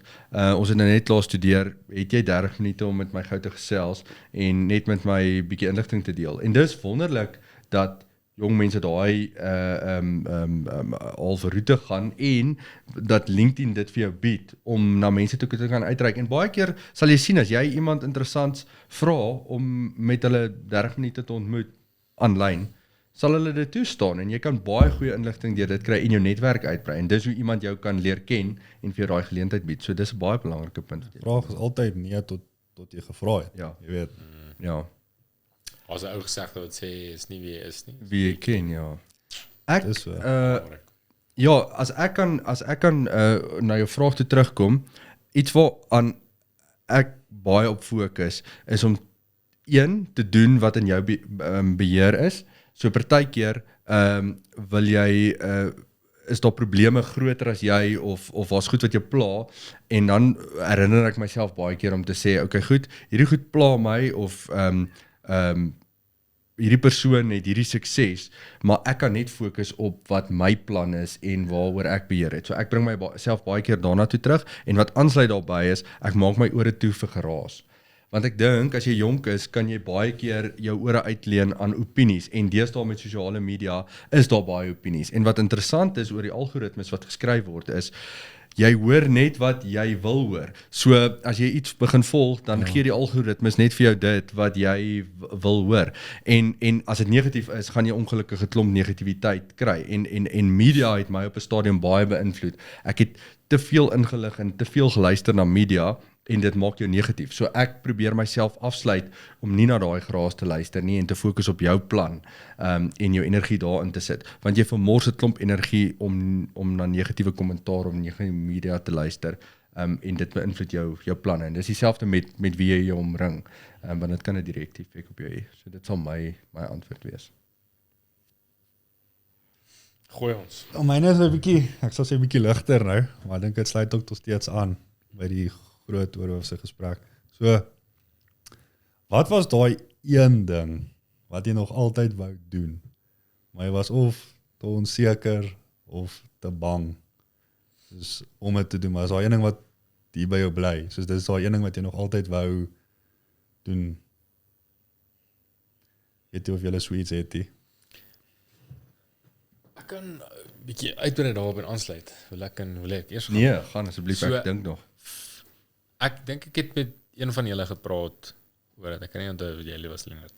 So dit was 'n baie weird jaar vir my hierdie 2025 want ek het vandat ek kan onthou, vandat ek op skool was, het ek altyd Januarie maande doelwitte gehad. So ek het as jy my Jy het 5 daaroor. Jy weet 6 daaroor. Oh, Jy 6 is nog daaroor, in Januarie. So, ek het altyd soos 'n New Year's resolution of wat ook al gehad. En hierdie jaar glad nie. Ek het geen ding wat ek vir jou, as jy my wakker maak en sê oor wat wil jy doen hierdie jaar. Gewoonlik is dit altyd soos 'n reis of iets wat ek aanpak. En dit het my heavy gepla. Dit het gevoel of ek hoor ek's nou oud en ek het nou, daar's geen ambisie nie en ek is nou agter. En ek luister 'n ding van daai is 'n podcast Modern Wisdom en hulle interview daai Tony Robbins, daai ou van Amerika. En hy sê 'n ding wat by my geval het. En ek het paar jaar terug, ek gaan jou nou sê wat ek paar jaar terug gedoen het wat nou eintlik vir my teruggekom het. Hy sê toe jy shape self jou lewe. Jy moet kies hoe jy jou lewe wil structure. Wat laat jy toe? Wat Leonard nou net gesê het. Wat laat jy toe wat jy beïnvloed? Hoe wil jou besigheid lyk? Hoe wil jy moet jou kantoor lyk? Jy moet self jou lewe shape. Niemand anders gaan dit vir jou shape. Jy moet dit shape. En ek het paar jaar terug het ek sekere goed begin doen. Kom ons vat nou 'n voorbeeld soos die besigheid wat ek het. Ek doen besigheid op 'n sekere manier. Ek doen dit nie soos die ouens wat ek by geleer het nie. Ek doen dit nie soos my kompetisie nie. Ek doen dit glad nie. So ek het geen worry oor hoe hulle goed lyk nie. Ek worry oor hoe my goed lyk. En ek het paar jaar terug gesê, luister, dis hoe ek besigheid doen. En ek het met Leonard nou die dag gepraat ook daaroor. As ek 'n kliënt sien ek die kliënt en daai uur of wat gee ek alles wat ek het. Ons doen sy beplanning, ons kyk deur alles. Dis wat ek doen. Na dit, ek het nie 'n idee wat daar aangaan nie. So ek het my kantoor so laat opereer dat sê, luister, ek kan nie doen ek kan doen wat jy doen en jy kan doen wat ek doen, maar ek kan dit nie so goed doen soos jy nie. So dis jou werk. Jy doen dit, hierdie persoon doen dit. So almal weet wat hulle moet doen. Ek gee daai stuk en dit het my vrygemaak van alles probeer doen en oral te wees. So jy structure jou lewe, laat dit volgens hoe jy dit wil laat doen. Dis die een punt. Terug op die so net om te sê, ek dink die goed wat ek paar jaar terug besluit het op, begin nou in plek val. So dit voel nie vir my of ek moet iets bereik nie. Het voel of ek harde werk gedoen het om te sê, luister, dis hoe dit is, en is fine. Hierdie jaar is fine om te doen, want my New Year's resolution is ek gaan doen wat ek verlede jaar gedoen het, want dit het gewerk, of die jaar voor dit. So ek dink soos 3 jaar terug, het was 2021, het ek 'n New Year's resolution toe sê ek gaan ek het 'n Instagram page gewoon going animal based. Want daai jaar was dit soos ek wou band en net rou lewer eet. So dit het ek gedoen. Maar dit was my New Year's resolution. En ek het soos elke dag gesê dag 1 uit 365 want ek wou dit vir 'n jaar doen. En daai ding trek nou soos op amper 1000 dink ek, 1000 dae. Maar ek follow niemand nie en hulle follow my nie. Dis net vir my, dit was my New Year's resolution daai tyd. Maar ek is nog steeds besig met dit. Ek doen nog steeds dit wat ek doen. So ek dink as jy daar op 'n plek kan kom wat jy fine is om nie te voel jy moet die hele tyd doen nie. Jy moet, ek weet nie, maak dit sin. Okay, maar dan wil ek jou verkeerd dan wil ek jou follow-up vra. Want so voor die Rugby World Cup, toe praat hulle met 'n klomp experts of ouens nou. En daar een ou het my nogal gevang. Toe vra hulle wie gaan die World Cup wen. Almal het nou gesê Frankryk en Ierland, hulle was mos nou die favorites en so. Toe vat ons om. Toe sê een ou, ek dink hy was van Engeland af, toe sê hy Suid-Afrika gaan, die Springbokke gaan wen. En hulle vra hom hoekom, hy sê want elke liewe ou weet presies wat om te doen. Daar's geen twyfel wat jou rol hier is. Van die ou wat die bus ry tot die ou wat die water opdra, tot elke speler weet presies wat word van hom verwag en hoe pas hy in die planne. Okay. So dit het by my nogal gebly oor jy het hierdie plan, maar hoe implementeer jy hom? Hoe kry jy al hierdie stukkies daar? So wat jy nou sê is jy het jou plan gehad en daai goed begin nou oplaai en die implementasie begin nou werk en dit wat jy in jou kop gehad het 3 jaar terug begin nou gebeur en nou is dit vir jou makliker. Maar nou ek dink altyd by myself ek wil myself met top dogs surround. Soos die tipe mense met wie jy uithang. Jy wil met die groot honde. Jy weet, jy wil nie die ouens wat die sagte piepie het om jou heen nie. Jy wil met die staan in piepie. Ja, jy wil met die groot honde nog. Nou hoe dink jy manage jy nou daai, want soos ek sien jy was 'n top dog. Ek sal dit sê. Swag is maar anyone. Ek sien jy was dit. Obviously dat daar moet 'n tyd kom wat jy gaan dink, okay, ek is nou hier nou gemaklik, waar gaan ek nou druk? Soos hoe balance mens daai? Want ek dink baie keer kan 'n mens ook vasgevang word op beter en nog groter. Soos hoe dink jy sal mens daai balans kry van hierdie wat hy nou is? Dis nou goed genoeg. Ek hoef nie nou nog hier te druk want ek dink baie keer raak 'n mens weg in daai chase, in daai groter, beter, vinniger. Ek weet jy of jy vang wat ek sê nie, maar want ek voel ook soos dis hoe ons ook dink is ek wil groot lewe en ek dink dis ook die ding vir my ook en Lena het dit ook nou genoem met die 50 miljoen. Waar kan ek impak maak? Weet, soos jy het nie betrokke geraak by jou kinders se skool net om daar te wees nie, jy het betrokke geraak want jy wil 'n impak maak vir hulle. Weet, en ek glo Leonard is by baie goed betrokke, nie omdat hy tyd het nie, is want hy wil impak maak. Ja. So hoe dink jy balance mens daai impak nou, okay, die is goed genoeg vir nou, want ek is ook daai ding, why change a winning formula, jy weet. Ja. So, ek sê nou, vir my op die selle ou daai, Tony Robinson het gesê, as jy jou lewe shape, moet jy besluit, hoe wil jy dit laat lyk? En dit gaan nie dieselfde wees vir ons 3 nie. Jou lewe gaan anders te lyk, myne gaan anders te lyk. Ek ken, en ek het met verlede jaar met klomp besigheidseienaars gepraat, wat massive besighede het. maar ek wil nie een van daai ouens wees nie. Ek wil nie sy lewe hê nie. Ek wil nie een ou het jy weet hulle doen seker goed, maar ek dink hy het 70 voertuie.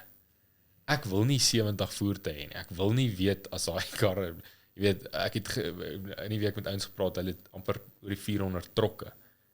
Ek maak nie saak hoe baie geld hy maak nie. Ek soek nie daai lewe nie. Vir hom is dit. So ek dink in jy moet besluit, luister jy, wat is my doel? Jy weet, wil ek hierdie pursue? François wat Wembley het. Ek meen, dis 'n crazy groot besigheid, maar ek wil nie dit doen nie. Dit is amazing baie druk. Dit is in die toughste, jy weet, industrie wat daar is die tech-industrie. So, ek kan net nie dit sien nie. So, ek dink jy moet daar 'n call maak en sê, hoe wil my lewe lyk? En dan, met die betrokkenheid wil ek iets sê, ek dink dit gaan oor persoonlikheid. Ek kan nie net agteroor, dit is maar my persoonlikheid, ek kon nog nooit net agteroor sit en sê, okay, kom ons los nou vir argumente daar, ons sal niks aan doen nie. Jy wil altyd, vir my altyd, een van die belangrikste goed, en ek is baie erg op dit moet effektief wees. As iets nie effektief is nie, maak nie vir my sin nie, dan is dit is die belaglikste ding wat ek kan, dit moet, so ek is baie nie detail georiënteerd nie, ek kan maklik vir jou sê, luister, wat is die projek wat ons moet doen? Hoeveel geld moet ons by mekaar maak? Wat gaan dit kos? Kom ons doen dit, hier is die plan, boep. Ek worry nie hoe jy dit gaan doen nie, ek worry nie, en met my besigheid ook, ek verstaan, ek check hulle nie op nie, ek sê vir hulle, luister, dis wat ons moet doen, kry dit gedoen, ek weet nie hoe jy dit doen nie, maar daarso. So ek dink dit gaan maar oor persoon tot persoon, maar op dit wil ek julle ook 'n ding vra. Ek gaan nou daarvan gaan. Baie keer vang ek myself in 'n gesprek wat ek hier moet wees nie. Met ander woorde.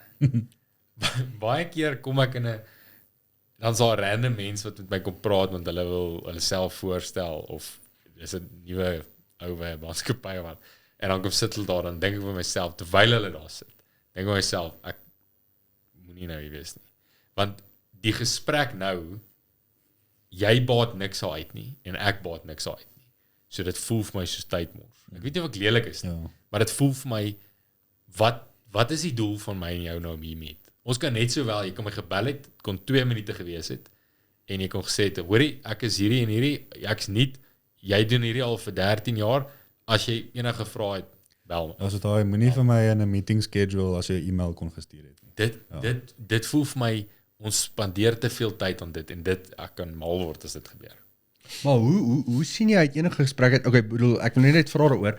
Is dit 'n geskeduleer? Weet jy dis waaroor die gesprek gaan of gebeur dit net en dan is jy in die gesprek? Want jy kan eintlik uit enige gesprek uit waarde vind, veral in ons bedryf. Ja, ek weet nie. Ek voel nie. Jy sien dit nie, ek sien dit raak. Want ek bedoel, jy kan selfs 'n koffiegesprek met 'n kollega hê en daar is waarde in, want daar's waarde in partykeer vir die kollega. Jy hoor, dit voel vir jou dalk, hoor jy so dis 'n mors van tyd, maar die waarde wat daar in die kollega is, of in jou in iemand wat in jou besigheid is, dis al baie waarde voor en jy los dalk 'n probleem in daai persoon se lewe op wat weer 'n gelukkiger werknemer by jou is.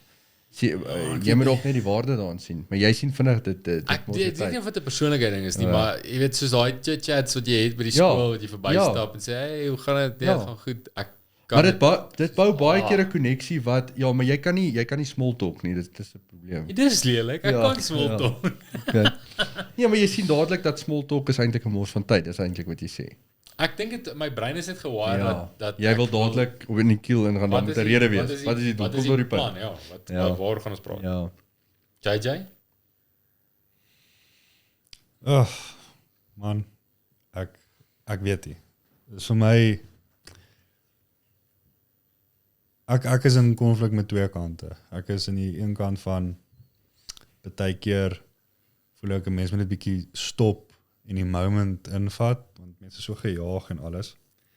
En dan soos wat jy ook sê, partykeer sit ek en dink ek, hoekom is ek hier? Waarom is hierdie mense besig? Hierdie ou is besig om vir my storie te vertel. Ek weet nie eens wat sy naam is nie. En ek het net soos plek vir 52 name in my kop, so dis maar 'n moeilike ding, maar ek hoor wat jy sê, want ek spesifiek sukkel om in die moment te wees. Soos even hier waar ons nou sit en dink ek as ek by die huis kom, ek gaan fietsry en jy weet, Ja, like okay, daai is 'n kop- ander ding wat hy aanraak. my kop is heeltemal ek sukkel verskriklik om te slaap. Soos dit voel net my brein. So ek kom agter as ek in die aand gym gaan dit baie keer bietjie beter, maar ook keer regtig nie want in die gym kry ek 3 ander idees en dan hardloop daai goed weer met my. So daai is my ding is om in die moment te wees. Want ek dink weet jy hoe julle voel nie, maar baie keer soos met hierdie ook. Nou luister ek nie wat jy sê nie, want ek's besig om nou te dink, wat gaan ek jou vra of hoe gaan ek nou dit antwoord? Maar jy is nog eers klaar gepraat nie, maar ek dink al wat ek gaan sê en dan mis 'n mens eintlik die hele punt. So ja. Maar daai ding is moeilik met die kinders ook. As jy kinders begin kry om by hulle te wees, baie keer dan vang ek myself, hoorie, sit ek en dink aan iets anders, maar dan praat die kinders my of ek Ja, ons het nou eendag gesprekke oor gehad, ons noem dit impaktuur, om te sê dat die tyd wat jy spandeer aan iets, moet jy waardevol spandeer. Dit help nie jy is by die huis en jy dink, jy is tyd by my familie, maar jy is op jou foon besig om Instagram te kyk, jy verstaan, jy moet maak die tyd dan eerder korter, maar laat dit impak hê. In terme van jou vraag, ek dink daar's waarde in enige gesprek, mens moet net jou self leer om dit te soek, want baie keer sal jy 'n bietjie van small talk met iemand hê, maar later sit daai persoon jou weer in koneksie met iemand of gee jou weer geleentheid tot iets, net omdat jy belang gestel het. Maar dit gaan daaroor jy moet luister en jy moet in daai moment wees, jy moet luister jy doen wat dit jy goed. doen. Ja, maar ek sê dit gaan nie oor goed, die party mense kom dit net gemakliker voor. Verstaan, party mense speel makliker paddle as ander mense, dit kom vir hulle natuurlik. So dit gaan oor wat is jou talent en Ek dink dit gaan ook oor om te probeer beheer wat jy kan. So ek het 'n ding gekyk van Pieter Kreer. Hy gepraat oor effektiwiteit. Toe sê hy, veral as jy werk, sit jou e-mail notification af. Want nou is jy besig om dalk op 'n dokument te werk aan pop hierdie e-mail en dan dink jy heeltyd ek moet nou hierdie e-mail antwoord in plaas van om te fokus. Nou is jy hier oneffektief en jy is hier oneffektief. Dit is my selfoon ook. My selfoon is op sekere mense. As hulle vir my 'n boodskap stuur, sal hy ping. Die res sal ek antwoord wanneer ek by hulle uitkom.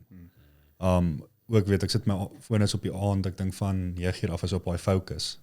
So hy's dood, maar daar's sekere mense wat oop is, so as hulle my 1 uur die oggend soek, sal hulle my in die hande kan kry, maar die res gaan hy nie eers lei nie. Hy gaan net dadelik voicemail toe. So ek dink is soos wat Lennard praat van die geraas. Ek dink mense moet daai geraas probeer soveel as moontlik minder maak om jou fokus te hou. Ek wil net 'n opinie gee. Ek verskil met jou in terme van die top dog ding of die ouens wat groot is en ek wil dit sê. Ek dink dis wonderlik en daar's 'n hele wêreld tendens om te sê jy moet jou omring met hierdie mense wat suksesvol is en baie keer word sukses ongelukkig aan die verkeerde goed gemeet. Ek sien baie persone wat baie suksesvol is, maar hulle is ongelukkig in hulle sukses en hulle is ongelukkig met hulle self in terme van dit. So die bankbalans wys dalk iets anders of die karre in die garage of die vliegtuie op die vliegveld, maar dit gaan vir my oor ek wil my omring met mense wat gelukkig is in terme van wat hulle doen. Hulle hoef nie suksesvol in randbedrag te wees nie, maar as hulle dit geniet wat hulle doen en hulle het 'n passie daarvoor, al is dit om pa te wees of gesin te wees of kerkleier te wees of wat dit ook al is, dit gaan vir my daar. Maar ek dink maar dan is hy die top dog en ek dink ek kon dalk myself bietjie weerspreek het, maar dis eintlik ja, dis wat nie ek die meer grootste bedoel. besigheidsmanne in die dorp want nie. Dis dinge soos ek het nie meer 'n pa nie. So vir my gaan dit oor as ek verstaan jy en Marco het nou families en goed. As ek in enige familie begin, ek voel daai ondersteuningsnetwerk is een van die belangrikste goed om by te kom sê en sê Lennard, my kind is flippend moeilik. Ek weet nie hoe is jou laaitjies bietjie besig. So dan kan ek weer kom sê myne is net so besig. Hoe hanteer jy dit? Want ek en die kind stamp kop. Ek dink daai help net so baie. Ja, een van die beste goed wat ons in ons huis geïmplementeer het wat ons by hulle gekry. Jy het 'n kind wat een kind kry 'n dag. So daai kind doen nie die sleg en die goed. So as hy voorsit in die kar, dan mag hy voorsit in die kar, maar as daar goed opgetel moet word, moet hy dit optel. Dit het ons lewe, want hulle beklei wie sit voor, hulle beklei wie eet dit en Ja, jy gee vir elke kind 'n dag. So dit wat jy nou gesê het, jy moet leer by. Maar dis baie belangrik wat jy sê, nie net moet leer nie. Jy moet oop wees om te leer. Onthou, jy kan met mense te doen hê, maar as jy nie by mense leer nie, en weet jy wat's interessant? Mense is so maklik om inligting uit te gee en inligting met jou te deel waarby jy kan leer. Maar ek sien soveel mense wat so eintlik ingestel is op wat hulle opinie is, dat hulle leer nie. Ja, mense vra, ja. Maar dis suksesvolle mense of is mense wat dit al reg gekry het, wat jou sal leer.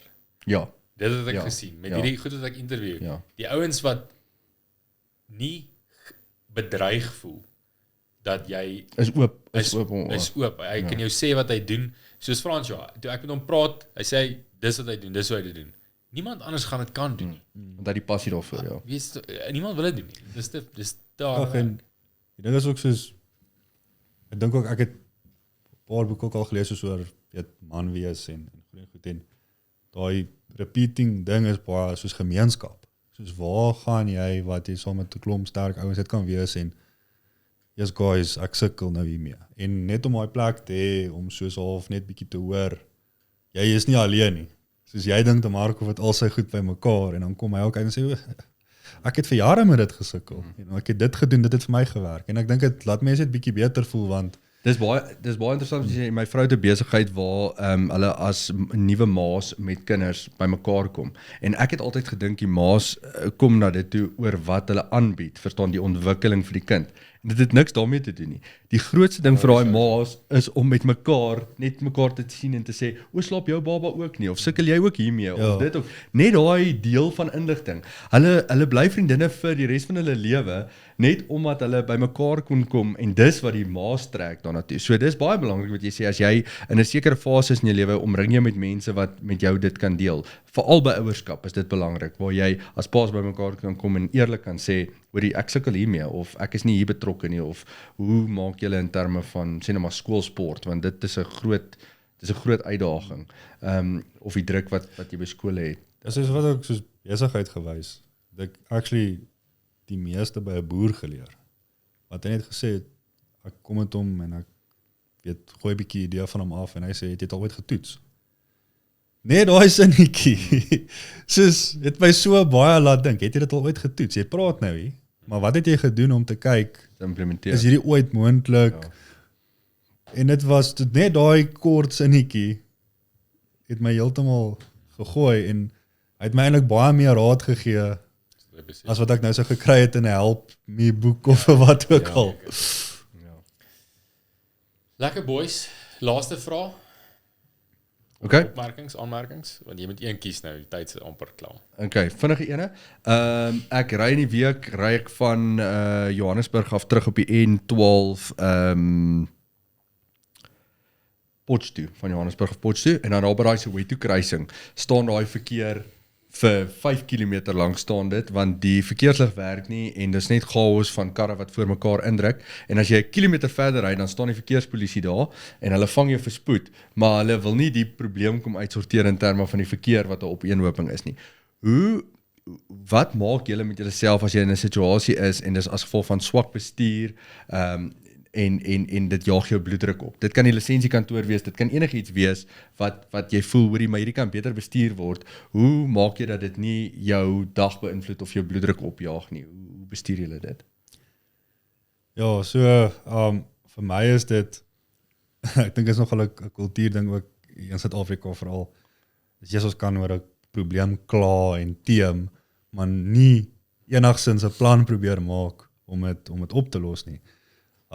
So weer eens ek het nie die antwoord nie, maar vir my gaan dit ook net as jy in daai gemeenskap van probleemoplossers kan wees, in daai groep vriende wat probleme oplos. Ek vat die lisensiekantoor byvoorbeeld. Ek moet nog sê ek het tog al 'n klomp probleemoplossers met wie ek omring is en as jy weer sien hier's 'n nommer van 'n vrou wat daai ding vir jou gaan doen.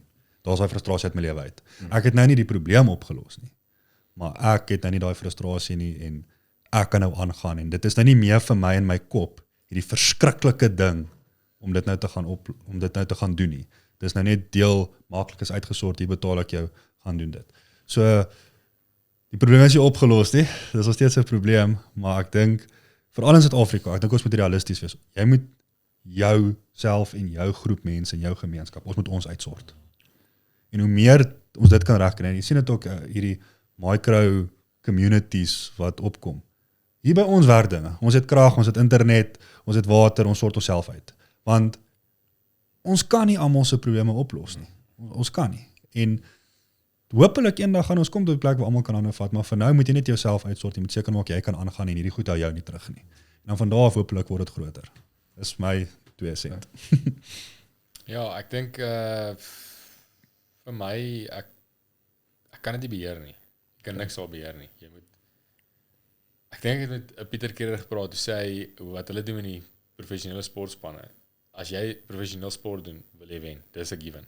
Hulle fokus glad nie op die wen of verloor nie, niks, hulle kyk nie na die wen of verloor. Want dit moet jy wees. Ja. Ja, dit het jy klaar. Jy val terug op die level van jou, hoe jy voorberei, jou systems. En ek dink dis in jou lewe ook so, jy kan niks beheer buite nie. As jy nie iets kan beheer nie, hoekom spandeer jy tyd daaraan? En ek dink my uitgangspunt is ook altyd baie positiewer. Ek kyk na altyd, maar wat is die groter prentjie? So, yes, die huis daar's iets fout by die huis, maar overall is dit fine, verstaan? En ek dink dis maar, jy moet dit maar doen, veral in Suid-Afrika, want daar's soveel, as jy individueel gaan kyk, is al goed wat nie werk nie. Maar jou globale prentjie is... Ek is groter. Ja, kinders ook as hulle sport moet doen, jy weet, jy kan nie op die resultaat, jy moet kyk, luister, wat het jy gedoen? Het jy jou effort ingesit, het jy gedoen wat ons gesê het, jy kan doen en probeer dit, jy weet, kyk, so ek dink nie, ons moet te veel aandag gee aan die negatiewe nie, daar is soveel goed, Wat positief is. Okay. Goed, Ricky, gooi jy ons ene. Ja, jy dit ene. Okay, so, ons het hier baie gepraat oor, dit is belangrik om te leer, dit is belangrik om te aanhou bly leer. Ek dink die een ding wat mense baie vra, wat baie aangebied word as 'n antwoord, is kyk, hoe is nou die 5 reëls vir sukses, of wat ook al. Wat sou julle sê is 5 reëls om te leer, vinnig te leer, en dit goed genoeg te leer dat jy dit kan implementeer? Ja, so seker nie 5 elkeen te gee. Ja, generally. Okay, ek sal gaan. Ek dink in terme van leer wat vir my belangrik is, en dit het ek nou al opgetel in terme van my ouers wat nou al by aftrede is. Mens moet net nooit sê jy gaan nie iets niets leer nie. Daar's dalk iets wat jy nie in goed is nie en mense sal baie keer spot, dan sê ek vir my ma, ek bedoel ouer mense sien nou maar in terme van WhatsApp of e-posse is 'n uitdaging. Maar ek dink die ding is as jy op 'n ouderdom kom waar jy gaan sê okay, maar hierdie wil ek nie eers meer oor iets leer nie, dan is jy op 'n slegte plek, want dan ontwikkel jy nie. Daar gaan goed wees wat my kinders kan doen, wat ek glad nie in goed kan wees nie. Die belangrike is, en ek hoef ook nie so goed te wees soos hulle nie, maar ek moet nog steeds oop wees daartoe om te sê, as my kind na my toe kom en hy sê, Minecraft is die ding, en hier is die goed hoe in Minecraft werk, moet ek oop genoeg wees daarvoor om in daai wêreld in te klim en te probeer verstaan wat daar aangaan. Ek hoef nie 'n bolvin te wees daarop nie, maar ek moet oop bly leer. Mens moet nooit op 'n punt kom waar jy net sê, hoorie van hierdie wil ek niks weet nie. As jy nie Excel kan doen nie, en dit kom nie vir jou natuurlik nie, maar jy het dit nodig, of jy moet 'n e-pos kan stuur, wees nog steeds oop daarvoor om jouself dit te kan leer. Maar net nie op 'n stadium sê, hieroor wil ek net niks leer nie. So dankie nie. 5 reëls tot sukses. Ek dink ek gaan maar net een gee. Okay. So, ek kom agter ek's baie passief in die lewe. Soos as jy in my huis inkom, ek het rakke en rakke vol boeke en inligting en so. So baie al geleer, maar baie passief. En toe ek tot die punt gekom, eintlik toe ek 5 potatoes gekyk het. Toe bid hulle vir reën, maar niemand het reg gemaak om te plant nie. Jy weet, jy moet ook daai skin in the game kry. Soos ek het ook baie, dan het ek hierdie, dan bid ek vir die aanvraag, ek soek 'n nuwe werk, maar is ek reg vir dit? Het ek myself al in die posisie geplaas, as ek môre 'n werk in Johannesburg kry, kan ek die skuif ooit maak? Gaan dit realisties wees? Jy weet, bid vir 'n vrou. Het ek 'n huis? Nie noodwendig soos 'n huis nie, maar het ek 'n huis vir haar? Het ek 'n plek hier gemaak al om in te kom? So ek dink, baie van die goeters, ons het hierdie klomp reëls wat ons wil volg en goeters, wat great is, en ek is totaal en al vir dit, doen hierdie, weet, vat 'n ice bath, begin die dag reg, maak jou bed op, al hierdie dinge, maar het ons gaan reg maak vir dit? Is ons reg om hierdie te receive? En dit is wat ek nou probeer doen is, ek wil al die inligting wat die mens kry en reg maak, en die lesse wat jy leer, gaan sit dit in 'n tangible ding in, wat jy kan receive. Ons bid vir blessings, maar is ek reg om dit te ontvang? Jy weet, want weet, ek vang myself laas dat ek aansoek doen vir 'n werkoorsie. Ek het eers 'n paspoort, maar jy hoor wat ek sê. Soos ek is nie eers reg om te gaan nie. Maar jy vra vir iets. Jy weet, en daai shift dink ek hoop nie dis net ek nie. Ek hoop daar's ander mense met dieselfde probleem. Maar dis daai ding, ons vra vir al die goeders, maar ons is nie reg daarvoor nie. Jy weet, en ek dink net daai is vir my 'n ding vir sukses. Is maak reg vir sukses. As hy sukses kom, moet jy dit kan vat. Ja. Boys op dit. Wat is jou sukses? Wat is jou reël? Ja, julle twee het dit gesê. Ag nee. Ja, ek beloof, as dit twee goed is wat Ja, ek uithaal sou kan sê, is ons dit definitief dit. Ek ja, julle moet julle gegee het. Die wysheid is unlimited by julle twee. Fantasties. Luister, dankie. Ons gaan dit weer doen. Ons gaan net volgende keer 'n bietjie langer hê. Ons het Alright. by al ons vrae uitgekom.